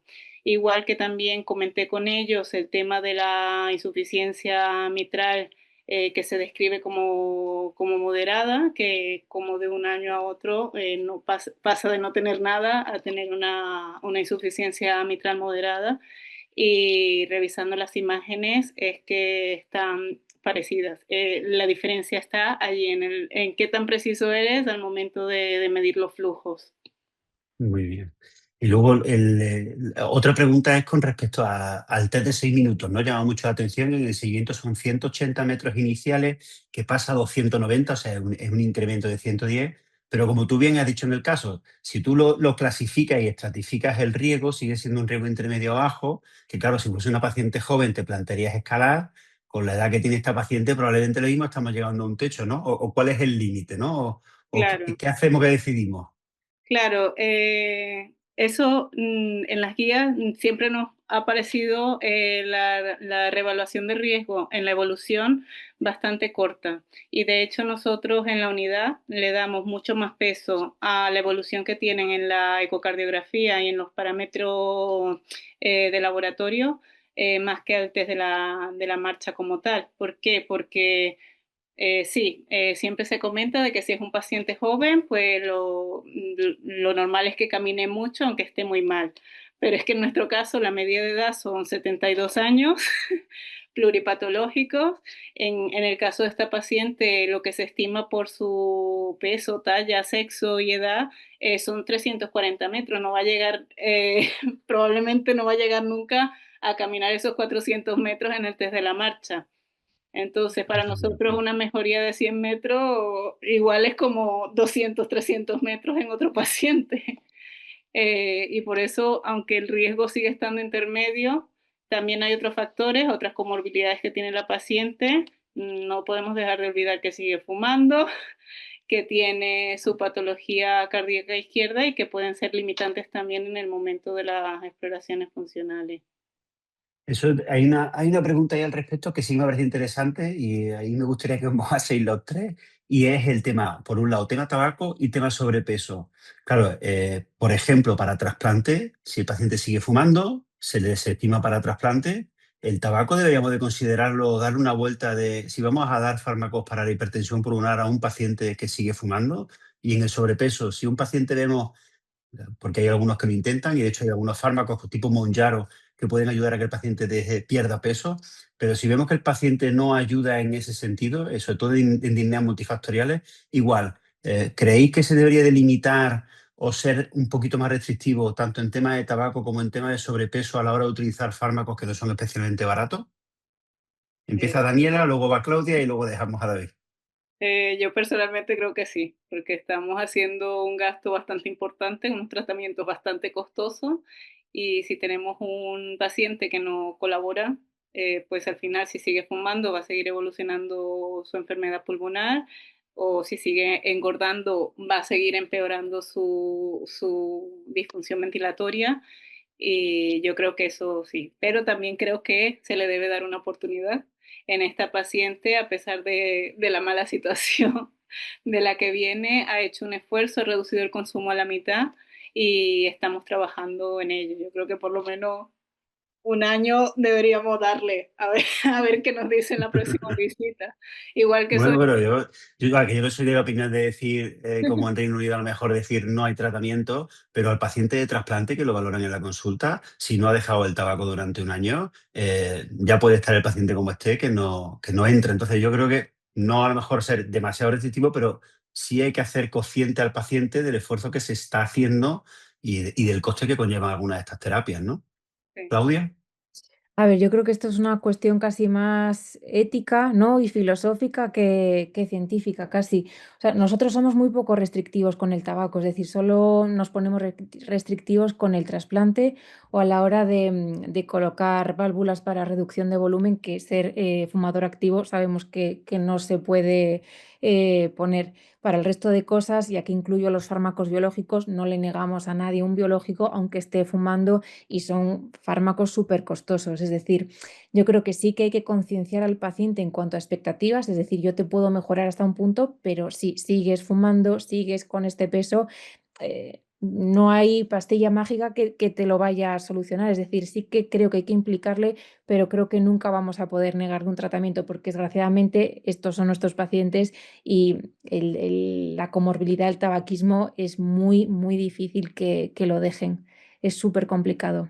Entonces, Creo Pero que tú es un... has puesto una tabla súper bonita donde pones causalidad y pones tabaco, ¿no? Entonces, Sí, claro, sí, sí, sí, sabemos, claro, tenemos ahí un precipitante que puede seguir desencadenando empeoramiento. efectivamente. Entonces, bueno, yo entiendo como tú dices, a lo mejor, no Pero sé, lo dejo en el aire, porque es verdad que es un sí, terreno un poquito sí, gris, pero que hay otras, como tú dices, trasplante, válvula, sí, ahí sí, lo sí, dejamos claro y lo dejamos tajante, pero en otras cosas lo dejamos un poco en el aire, ¿no? pero en trasplante lo hacemos por una cuestión de que es un recurso poco disponible y sabemos que va a ir mal. Es decir, no te puedo gastar yo un pulmón con lo preciado que es en alguien que sabemos que lo va a echar a perder.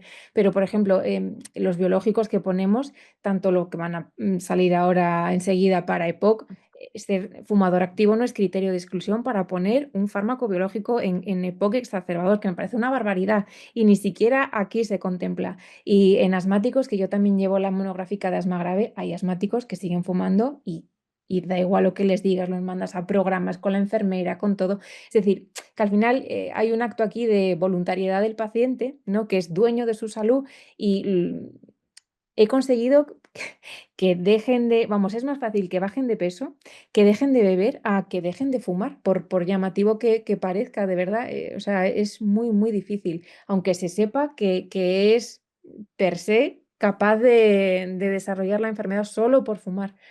Pero creo que nunca le vamos a poder negar un tratamiento. Muy bien. David, Bueno, sí, es un tema bastante controvertido, de hecho, pero yo sí creo que yo siempre a mis pacientes les digo que la medicación que les vamos a dar es como un tipo de regalo, disculpen la expresión. ¿Por qué? Porque son medicaciones costosas.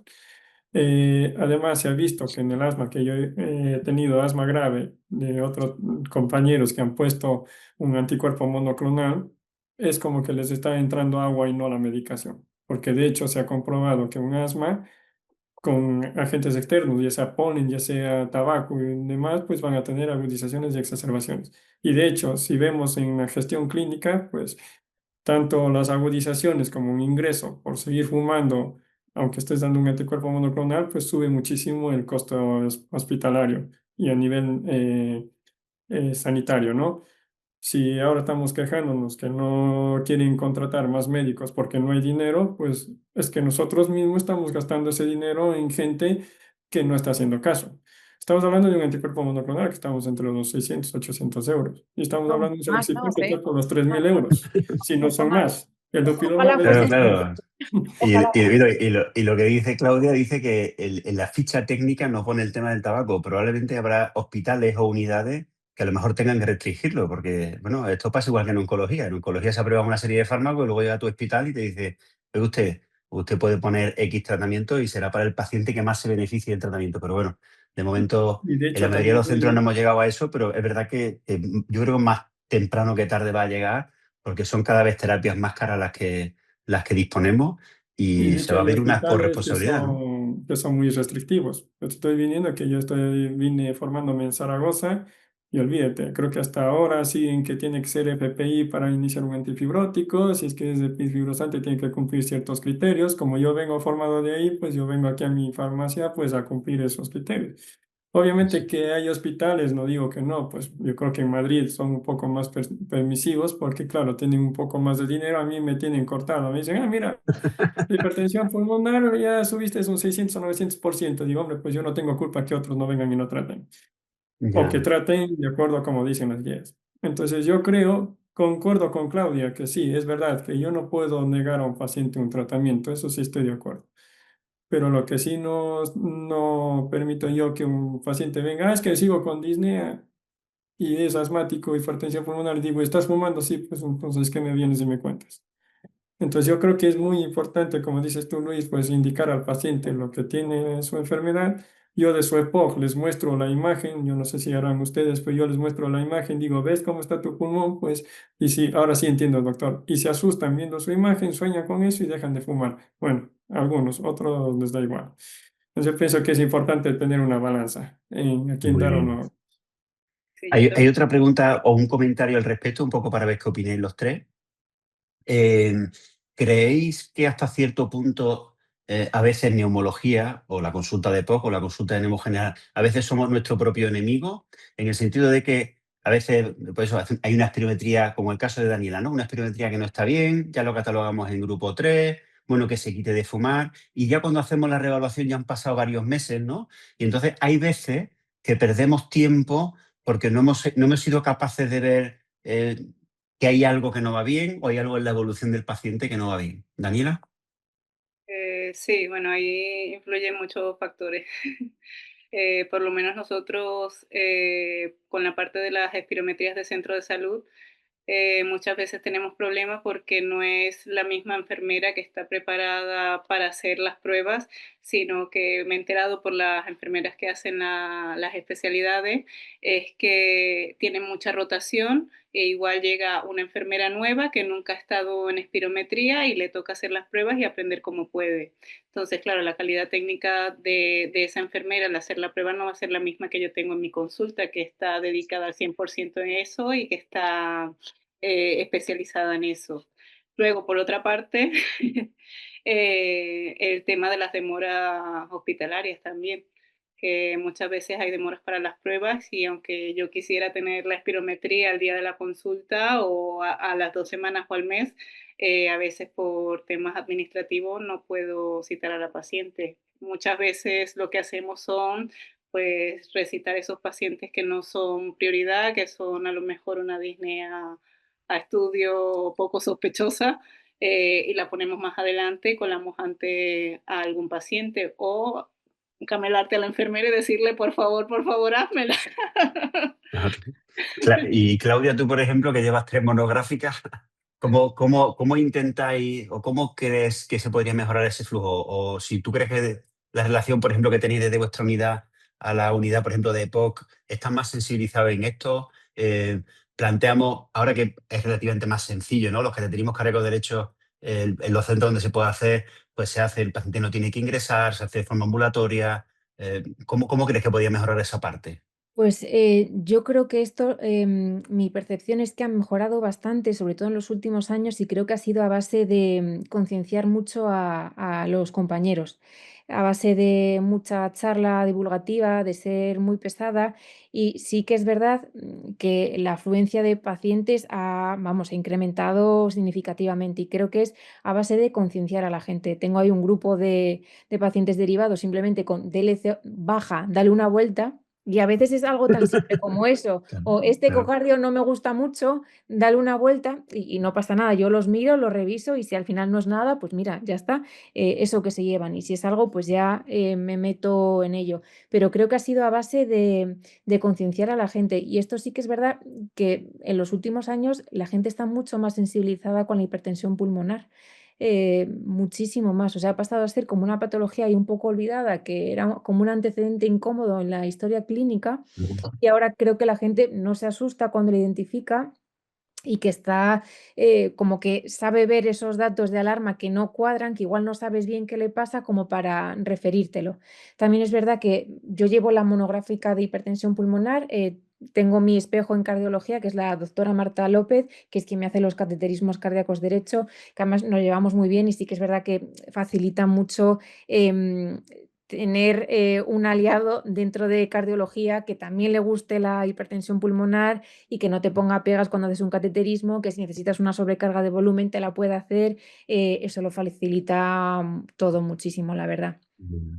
Y el tema del ecocardio, ¿vosotros ya pegáis algún pantallazo o directamente todo va a cardiología? Pues va a cardiología. Es que sobre todo es una cuestión de tiempo. Ya. Porque el hacer bien el ecocardio como para tú fiarte de él mientras pasas la consulta, o sea, yo necesitaría muchísimo más tiempo por paciente del que dispongo. Entonces, a día de hoy, los ecocardios lo suele hacer un par de cardiólogos en concreto. Es, ya el motivo de la petición es específico para hipertensión pulmonar y la verdad que lo informan muy, muy bien. Entonces, ojalá en un futuro poder yo permitirme esto, pero a día de hoy no lo veo viable, la verdad. Perfecto.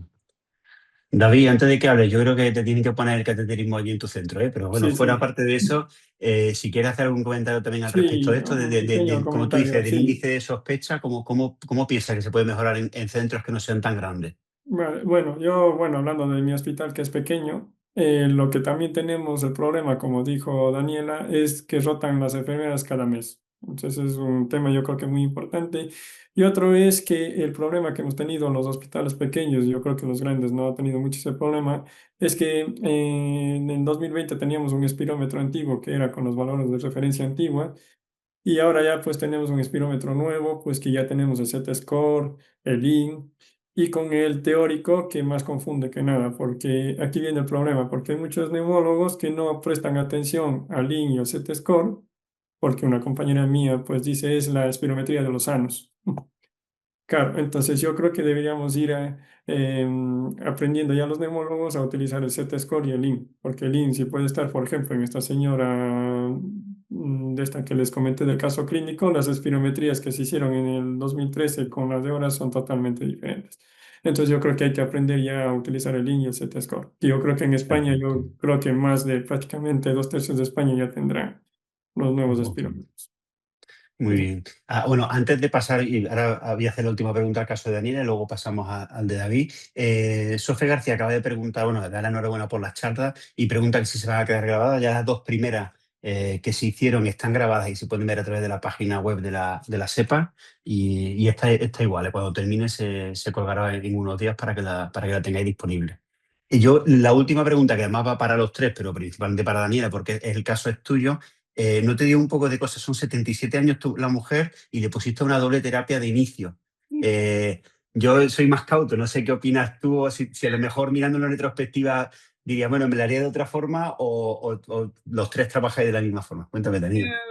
La verdad es que mirándolo a retrospectiva para la presentación, dije, uy, qué osada fui. A ver, cuando comenzamos con el tratamiento de este tipo de pacientes, la verdad es que éramos bastante cautelosos, solíamos ingresar al paciente aproximadamente una semana, hacer todas las pruebas durante el ingreso porque era más rápido e iniciar el tratamiento ingresado por ver que el paciente pues fuera bien, que no se desaturara, que lo tolerara bien, que no se hipotensara, sobre todo estos pacientes que tenemos muy añosos. Y luego en la consulta, como estábamos iniciando y tenemos mucha disponibilidad para citarlo, pues con el inicio de tratamiento prácticamente los veía semanal o cada 2 semanas. La verdad es que con la poca experiencia que hemos ido cogiendo, sí que hemos visto que cuando el paciente no está tan descompensado, han ido tolerando bien los tratamientos y ahora que disponemos de una enfermera que está a disposición del paciente, que ellos si se encuentran mal o les sienta mal la medicación, pueden llamar y se les agenda la cita de inmediato, pues tenemos un poco más de tranquilidad, igual de comenzar esa doble terapia, a lo mejor con una dosis más bajita, en casa. Y yo creo que, como tú dices, es muy importante, ¿no? O una consulta de enfermería o dedicarle tiempo a la consulta para explicarle que, sobre todo este perfil de paciente, que se le va a poner un fármaco y que Sí. se empieza a encontrarse mal, que lo suspende, que se le va a llamar en unos días o que llame, ¿no? Si Sí, empieza a no, encontrarse ellos mareado, que se tome las tensiones para ver que Ellos no haya cuando situaciones. inician el tratamiento, primero tienen la consulta con nosotros, que le explicamos el tratamiento, los efectos adversos y para qué se lo estamos poniendo. Hacen una primera consulta con farmacia también, que le vuelven a explicar los efectos secundarios y de contactar si tienen alguno. Y luego se les deja el teléfono de la enfermera de consulta y se les agenda una cita telefónica en una semana para ver cómo lo están tolerando. Pero ellos tienen el número, en caso de que haya algo mal, pues pueden llamar y la enfermera siempre tiene disponibilidad para citarlo. Perfecto. Claudia, ¿qué opinas? ¿Doble terapia de inicio, 77 años, mujer? Yo aquí quizás habría empezado con monoterapia, también de manera ambulatoria, domiciliaria, pero quizás habría empezado con monoterapia. Sí que es verdad que la PCP está en 11, pero nosotros a partir de 12 ya no nos gusta mucho. Entonces, un poco más que nada, no por miedo a otra cosa, pero que no se pusiese muy congestiva de repente la mujer.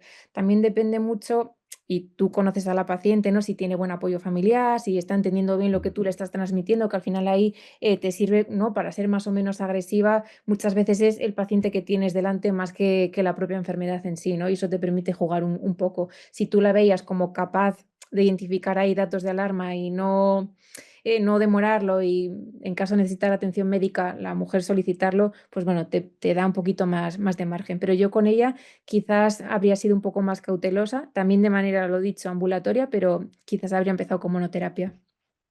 David. Bueno, yo también soy un poco de ser más cauteloso. Sí, a mí me gusta, así sean jóvenes o de edad, porque yo no sé cómo, por ejemplo, en este tipo de pacientes que yo di este caso de clínico, yo no sé cómo vaya a tolerar ese pulmón.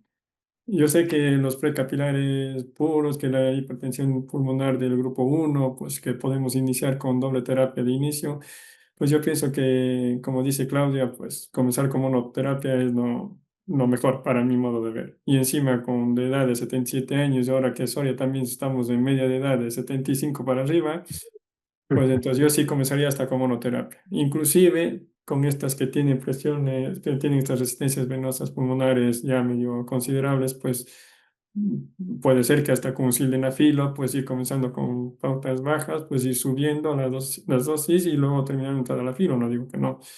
Pero lo que me parece interesante es que Daniela pues tenga una enfermera estrictamente para eso y eso ayuda muchísimo. Yo creo que si tuviera yo una enfermera puede ser que también sea un poco osado, pero bueno, pero Bueno, tú puedes ser osado, pero no sabes cómo va a responder el paciente. Yo es también soy más cauteloso. Luego hacemos una escalada relativamente rápido, pero siempre empezamos con más de 70 años. Casi siempre empezamos con mono y lo y que no vamos sé si viendo. puedo preguntar, porque a mí siempre me da la duda, ¿no? O sea, por ejemplo, en este paciente de Daniela o de mi caso, si alguna vez pues le reclasifico el macitentan con el Selexipag, ¿es mucho mejor el Selexipag por el juego de dosis o tienen mejor experiencia ustedes con macitentan? O sea, siempre yo tengo esa duda. Porque, claro, el macitentan te puede ir genial y para la adherencia del tratamiento es mucho mejor un macitentan que un Selexipag, ¿no? Porque estamos aumentando una pastilla más. Pero bueno, dejo esa pregunta a ver si me... Venga, Claudia, Pero no entiendo ¿cuándo bien, eliges qué? Grupo David. 1, te planteas si meter como primera o doble terapia y no sabes, estás dudando entre Selexipag o macitentan. Hombre, ¿Qué pero te es que apoyaría qué? a día de hoy la indicación en grupo 1 es, si vas con dobles con un ARE.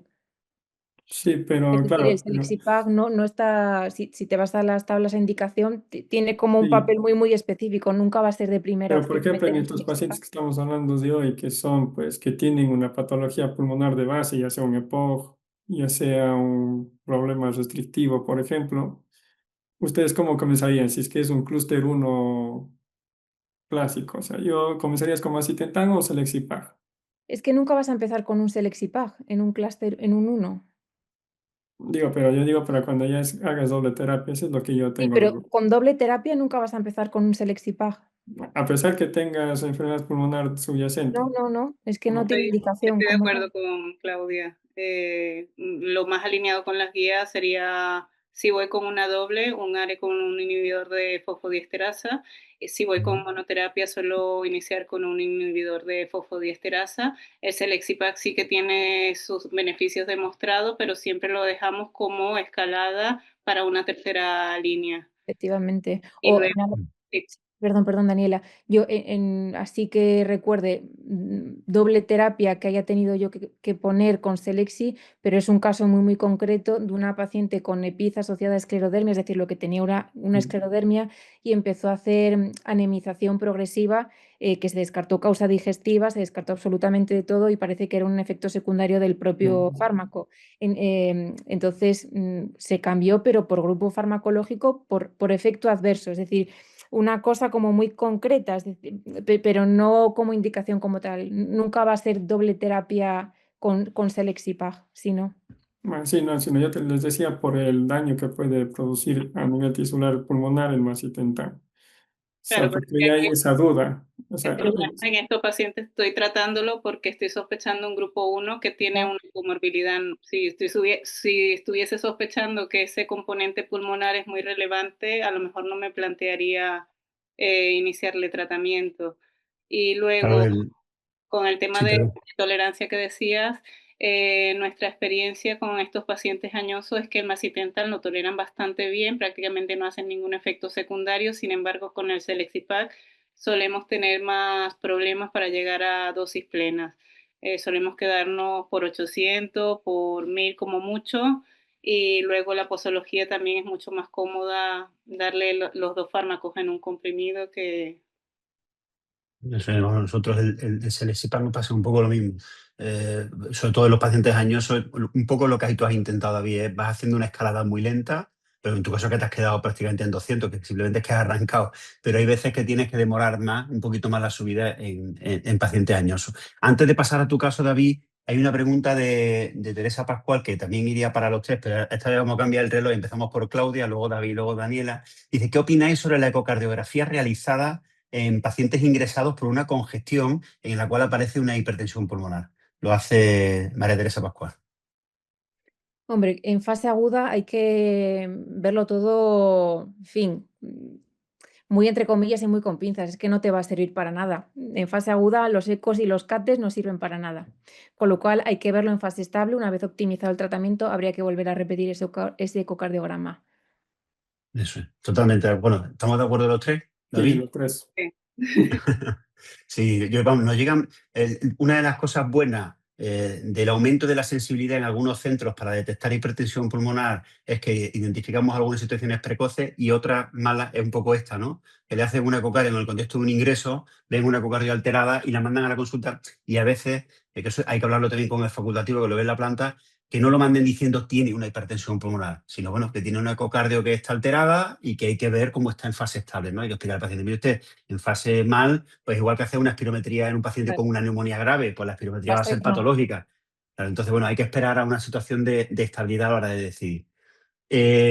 David, de tu caso, a ver, a mí me quedan algunas dudas, es verdad que es un caso complicado, ¿eh? Pero sobre todo, yo lo habría catalogado como una combinada, más que como tiene unas presiones de 15. Yo no sé si se planteó hacer una sobrecarga o por los medios que disponéis no se hizo una sobrecarga de volumen en el momento del CATE, porque tiene unas presiones que, si no me equivoco, eran una enclavada de 15, con una obesidad, con una elevación diafragmática, con una anuloplastia. O sea, esto es lo que nos encontramos algunas veces, ¿no? Que el cardiólogo en 5 minutos dice, esto no es mío, y de pronto el neumólogo se tira 5 meses para saber de dónde viene la disnea, ¿no? A veces hay algunos especialistas que se quitan rápido al paciente, ¿no? Entonces, ¿tú qué opinas de esta combinada? Sí, a ver, esa es la duda que yo tengo hasta ahora. ¿Por qué? Porque yo pienso que sí es una combinada. Yo pienso que sí es una mixta. Porque también es verdad que me remitió al paciente y ya vino con el cateterismo hecho.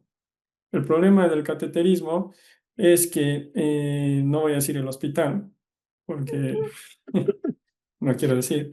Pues ese hospital ellos escogen si hacen con sobrecargas, si no, si sí, y lo que ellos tengan de tiempo. Nosotros ya hemos peleado con ese hospital y incluso en la dirección de nuestro hospital hemos querido cambiar de centro de referencia para hacer los cateterismos. ¿Por Vale. qué? Porque tenemos ese problema. Yo pienso que con ese PCP de 15, yo sí me plantearía de que es una mixta severa. Y de hecho es verdad que, hombre, no sería, yo el Selexipag tampoco lo habría puesto como segundo fármaco de elección, pero el comportamiento de añadir un segundo fármaco que no le sienta bien muchas veces también es de este perfil, ¿no? Son estas combinadas que parece que uno medio le sienta bien, pero cuando intentamos vasodilatar más no termina de mejorar. Luego, otra de las cosas que me queda la duda, porque no lo has comentado, y tenía trombosis de repetición, gamografía se hizo para descartar una Sí, tromboembólica. la gamografía de ventilación se descartó TEP Ah, crónico. vale, vale, ok, Se ok. descartó, sí. Perfecto. Y luego llama mucho la atención en el seguimiento hay un test de 6 minutos de 120 metros, el último que hay, pero le pones oxígeno y hace 382. Hombre, ese oxígeno es mágico. O ha habido algún problema con el primer 6 minutos y con el segundo, que muchas veces pasa, ¿no? Yo qué sé, el primero se ha tropezado o por lo que sea la enfermera no lo ha hecho bien, porque es demasiada variación, en teoría, en una misma prueba realizada con 5 minutos de diferencia, ¿no? Sí, de hecho ese es el problema que también tenemos con enfermería. Lo que pasa es que ellas, a ver, es como las espirometrías, que tienes que cumplir una cierta Ya. calidad CEPAR, que yo no he visto hasta ahora en ningún hospital que te pongan grado de calidad A de la curva, o sea, de la espirometría. Aquí el test de match es igual, porque tenemos unas enfermeras que llegaron hace un mes o 2 meses, que ya tienen su edad, no les interesa mucho investigar y por más que le damos pues las normas, ahora por lo menos han aceptado de que van a acudir a un curso que les van a mandar a otro hospital y no es que están haciendo como debe ser un test de marcha. Yo pienso que No, de yo ahí, creo, o sea, porque yo creo que en ese sentido, y aprovecho que está ahí la gente joven, porque bueno, nosotros también estamos ahí, ¿no? Pero yo creo que es muy importante que, igual que cardiología, le da mucho valor a una enfermera bien formada y con un buen seguimiento en todo tipo de exploraciones, hemodinámica, ecografía, cuando hacen el estudio de electrofisiológico. Probablemente debamos de intentar que nuestra enfermería tenga una capacitación suficiente para hacer determinadas cosas. Ya en broncoscopia lo vemos, porque ya si queremos hacer algún EBU o alguna exploración compleja, si no es enfermera que esté bien formada, no vamos a ningún sitio. Pero como tú dices, en otras ocasiones la enfermería lo que ha pasado es que se ha convertido en un cementerio de elefantes donde la gente va a prejubilarse y se piensa que la espirometría es una prueba que se hace en 2 minutos y es una prueba tan subjetiva que como no esté bien hecha, no es fiable. Miran las curvas y no son reproducibles, o como tú dices, no se Mira, hacen el número de maniobras y no solo el suficientes, test de ¿no? marcha, porque si te das cuenta, Luis, y bueno, y todos los presentes en espirometría, la difusión cae de un 82% a un 60%. O eso quiere decir, o que está mal hecha la espirometría, o la paciente está entrando ya en un modo de vascular puro. O sea, de que en un momento dado yo puedo ya poner un vasodilatador porque ya la hipertensión arterial del grupo 1 ya está entrando en juego, porque mejora ya la ventilación, o sea, la hipoventilación y la disfunción diafragmática.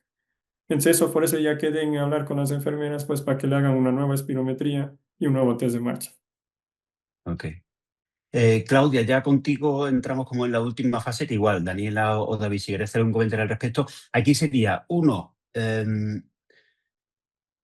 hacemos? El clínico, ¿qué es lo que tiene que hacer? Ante una duda que no quede claro, hay que ser, entre comillas, generoso y meterlo en un grupo 1 clúster 3, o tú echas de menos algo, alguna herramienta que nos puede ayudar, ¿no? Has hablado de estos trabajos súper interesantes, ¿no? De si hay remodelado, si hay vasculopatía plexiforme, has hablado de la resonancia con seno, que ya entramos en pruebas complejas, caras y que no tienen todos los centros, ¿no? Pero, ¿qué es lo que tenemos que hacer ahí un poco? ¿Qué es lo que nos puede ayudar a buscar ese perfil de paciente? Porque los ensayos clínicos antiguos y algunos estudios que se han hecho retrospectivos, sobre todo algunos del Clinic, en España algunos del CRI, de Barberá, son clásicos, donde los resultados eran muy malos, pero si luego estamos viendo que hay algunos pacientes que van bien con fármacos de este perfil, ¿no? ¿Qué es lo que nos puede decir un poco con lo que has revisado? Pues mira, ya no solo con lo que he revisado, sino un poco también en mi experiencia personal. He hecho en falta en la tabla esta que mostraba al inicio, que habla del dominio funcional, vascular, todo esto para decidirnos si tratar o no. Yo antes comentaba que no me gusta mucho esa tabla porque ahí meten, ¿no?, a todo el grupo 3 y son enfermedades que no siguen vamos, su comportamiento es radicalmente opuesto. Por un lado tenemos el EPOC, que exacerba una y mil veces, llega con una acidez incompatible con la vida, la urgencia, sale, sigue fumando, vuelve a ingresar, lo aguanta todo, ¿no? Es como el paciente ahí inmortal. Y luego tenemos, por ejemplo, las EPID, que son enfermedades que muchas veces en una exacerbación que hacen, en un pulmón blanco, pues ahí se te quedan y no, vamos, no hay más, ¿no? Entonces, comparar ya solo esas dos enfermedades, ¿no?, como otras tantas, creo que es un error y no deja de ser como una fotografía, algo muy estático, cuando el comportamiento de la enfermedad es muy, muy dinámico, ¿no? En EPID quizás es un poquito más fácil ver si hay una caída de repente en la FVC, si vemos de repente que ese pulmón en un TACAR ha empeorado, que tenemos más vidrio, más fibrosis. El EPOC es raro, ¿no?, que te haga de repente, el enfisema es el mismo que hay, puede tener más o menos moco, pero bueno, a nivel radiológico son cambios menos aparentes y a nivel funcional también. Por cómo se comportan, si de repente el ecocardiograma en cualquiera de las dos tiene cambios que no te cuadran con el curso que está siguiendo la enfermedad, creo que aquí hay que pensar que hay algo más que esté pasando. Entonces, primero descartar que no se haya tepado el paciente, ¿no?, como lo más evidente, y luego ya plantearte el tema de la hipertensión pulmonar. Yo he hecho en falta en esta tabla el papel de la ergospirometría. Creo que si se tiene a mano, si se tiene disponible, es algo que da muchísima, muchísima información para distinguir el componente ventilatorio del circulatorio cuando podamos tener dudas, antes de plantearnos medidas más invasivas como puede ser un cateterismo cardíaco derecho. Creo que la ergospiro, si se tiene, hay que aprovecharla porque es súper, súper útil y hay que reivindicar, vamos, el tenerla y tenerla disponible además. Y luego, no sé si has encontrado algo o qué opinas, por ejemplo, en el tema enfisema, enfisema como variable cualitativa si no, o deberíamos de empezar a utilizar algún software que nos mida Claro. el porcentaje de enfisema y O que, sea, porque claro, muchas veces no queda claro, ¿no? Cuando uno va pasando arriba abajo y dice, hay enfisema, luego además depende si son cortes finos o no son cortes finos. y que a veces lo que te pone el radiólogo leve, moderado, grave, que dices tú, ¿y esto qué? ¿No? Eso Que yo es. quiero algo un poco más que se moje un poco. Software, a verlo, haylo. Lo que pasa que es carísimo, ¿no? Y está disponible en muy pocos centros, pero ahora ya sí que hay software que te cuantifican. Yo lo que hago es, aquí nosotros tenemos un software que no está destinado a esto, pero es el que utilizan los neumólogos intervencionistas para hacer la medición del atrapamiento aéreo y todo esto para poner reducción de Las volumen. válvulas. Efectivamente, entonces ahí me miden muy bien realmente el enfisema. Entonces yo me aprovecho y hago uso de esto porque no tengo el otro, el bueno, el caro. Entonces cuando me generan dudas, que me parece un TAC así como muy anodino y quiero que me hagan una estimación un poco más precisa, yo aprovecho este otro software. Ahora con la IA de aquí a unos años, yo confío en que Sí, todos lo tengamos seguro. integrado, ¿no? Y realmente tengamos una medición objetiva del enfisema real del paciente, de la afectación parenquimatosa y que no tengas que estar tú a ver mucho poco, hablando con el radiólogo ahí persiguiéndolo por el hospital a ver qué le parece, porque no es práctico. Y luego me resulta muy curioso, para presentar los datos, el clúster 3 versus grupo 3 en Compera y ASPAE. Claro, son tan parecidos que a mí me da la sensación, primero, que claro, estas clasificaciones las han hecho o cardiólogos o neumólogos que se han dedicado solo a la hipertensión pulmonar, ¿no? Que han visto, se han dedicado sobre todo a grupo 1. Yo creo que aquí, volvemos al mismo de antes, a veces clasificamos y yo creo que hay que reclasificar. O sea, estos pacientes que son tan parecidos, hasta que, bueno, primero yo creo que clasificarlo bien. Esto pasa lo mismo que en el intersticio. Antes no había nada, era solo los corticoides, y luego se vio que los corticoides no eran ni buenos, y luego de pronto empezamos a tipificar enfermedades de forma muy clara y empiezan a salir tratamientos para cada una de las enfermedades que se identifican. Entonces yo creo que aquí deberíamos de ser más claros a la hora de meter al paciente en el grupo 1 clúster 3 y luego decir, bueno, estos pacientes no siempre se benefician de todo, ¿no? Sobre todo estamos hablando de esto de con cateterismo con resistencias por encima de 5, ¿no? Pero bueno, las guías lo único que te dicen es te invitan a que lo metas en ensayo clínico, que algunos hay, pero no demasiado, o que hagas alguna prueba con algún fármaco, ¿no? No sé tú qué opinas un poco, porque cuando revisas la literatura es que te encuentras casi siempre lo mismo, ¿no? Sí. Y esto realmente es un problema. Es decir, yo creo, y esto ya se ha hablado en la RS, en una reunión Cuba posterior y en noviembre que organizaron en Ámsterdam con distintos grupos de trabajo, yo creo que el término HAP fenotipo pulmonar se lo van a cepillar.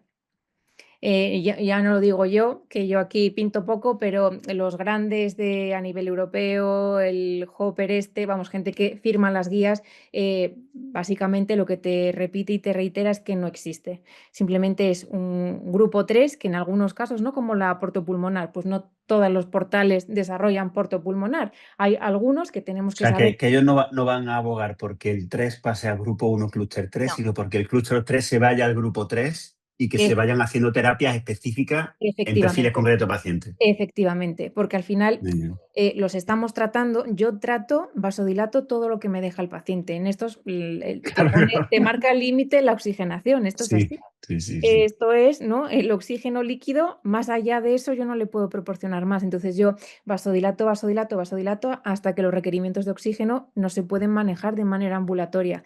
Y sabemos que el pronóstico y la supervivencia es la que es muy mala. Entonces, creo que no Exactamente. se trata de cambiarlo de sitio ni de ponerle nombres así como súper psicodélicos, que si Lang Phenotype, que luego tú lo pones en el informe y quedas y tú, esta persona parece que sabe muchísimo, ¿no? Pues no, yo creo que estamos hablando de un grupo 3 pero que realmente no estamos yendo a la diana, lo estamos tratando como una HAP y eso es un error. Sí, sí, totalmente de acuerdo. Como yo, sobre todo, como tú dices, el no poner dos nomenclaturas diferentes que parece que por reclasificarlo parece que va a mejorar el pronóstico del paciente, Y que no no, es cierto. no. Y luego, bueno, estos dos pacientes tenían un perfil añoso, pero sí muy importante si nos encontramos algún paciente de perfil en edad trasplantable, ojo y cuidado que hay que seguir en esa línea, porque como tú dices, el pronóstico ya cuando encontramos esta situación es muy parecido a esta. Yo, si queréis, vamos, llevamos ya bastante tiempo, como media hora de discusión. Ahora mismo no ha llegado ninguna pregunta más. Si queréis hacer alguna frase o algún comentario de cierre cada uno y con eso cerramos, si queréis, el webinar. Bueno, si quieren, pues David. me parece que Claudia ha dicho algo muy importante, bueno, muchas cosas importantes que he aprendido mucho hoy, y gracias Claudia. Bueno, de la cicloergoespirometría yo pienso que sí, nos estamos olvidando.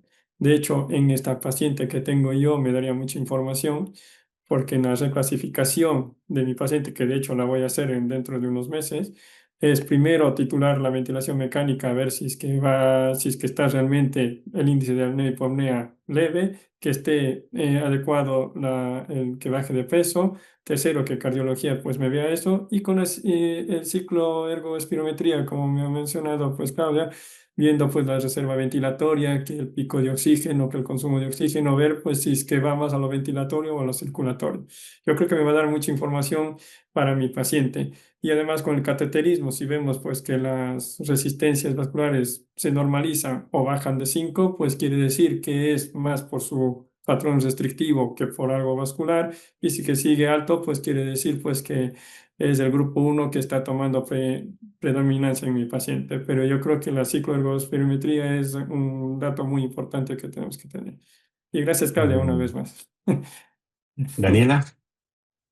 Bueno, yo así como conclusión, me parece muy importante lo que han dicho Claudia y lo que has dicho tú, lo de la valoración individualizada de cada paciente que tenemos en la consulta, sobre todo los perfiles que recibimos actualmente. Cada vez las personas viven más años y nos llegan con más comorbilidades, pero con una buena calidad de vida. Y no tener miedo a reevaluar nuestras decisiones.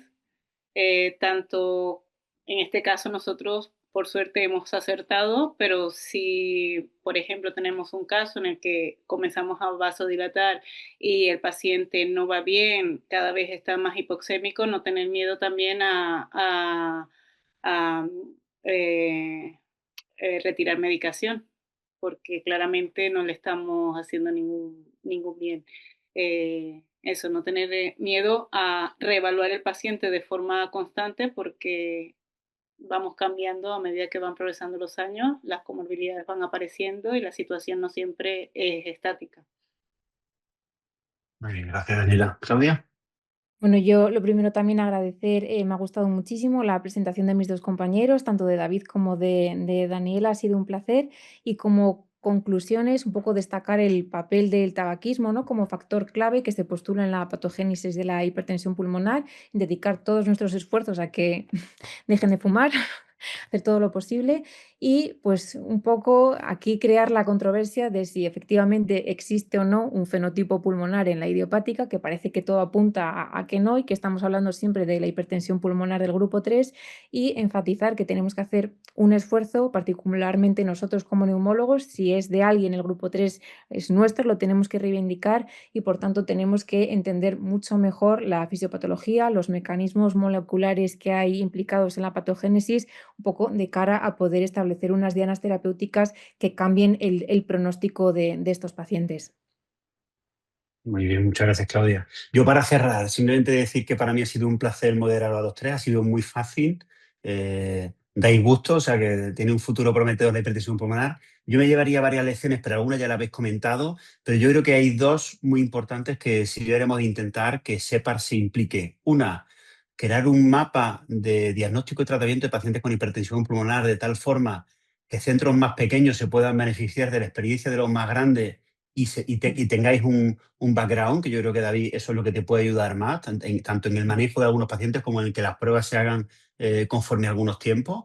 Y luego, segundo, intentar capacitar a enfermería en pruebas complementarias como son la espirometría o la ergospirometría obviamente en la unidad de endoscopia respiratoria, donde tienen un valor añadido y es que nos complementan a lo que nosotros hacemos. Si nosotros intentamos hacer algo en una consulta y nos encontramos que el auxiliar de la consulta o la propia enfermera nos da unos resultados de un paciente que no son útiles, pues claro, tampoco podemos interpretar los resultados y ponerle un tratamiento. Yo creo que eso es otra de las enseñanzas que hay que llevar a cabo y son de los retos de HAP que nos permite tanto SEPAR como Johnson & Johnson comentar a lo largo del día de hoy. Así es que si no hay nada más, damos por cerrada la sesión. Muchísimas gracias a todos por vuestra asistencia y nos vemos por SEPAR. Bueno, pues muchas gracias. Adiós.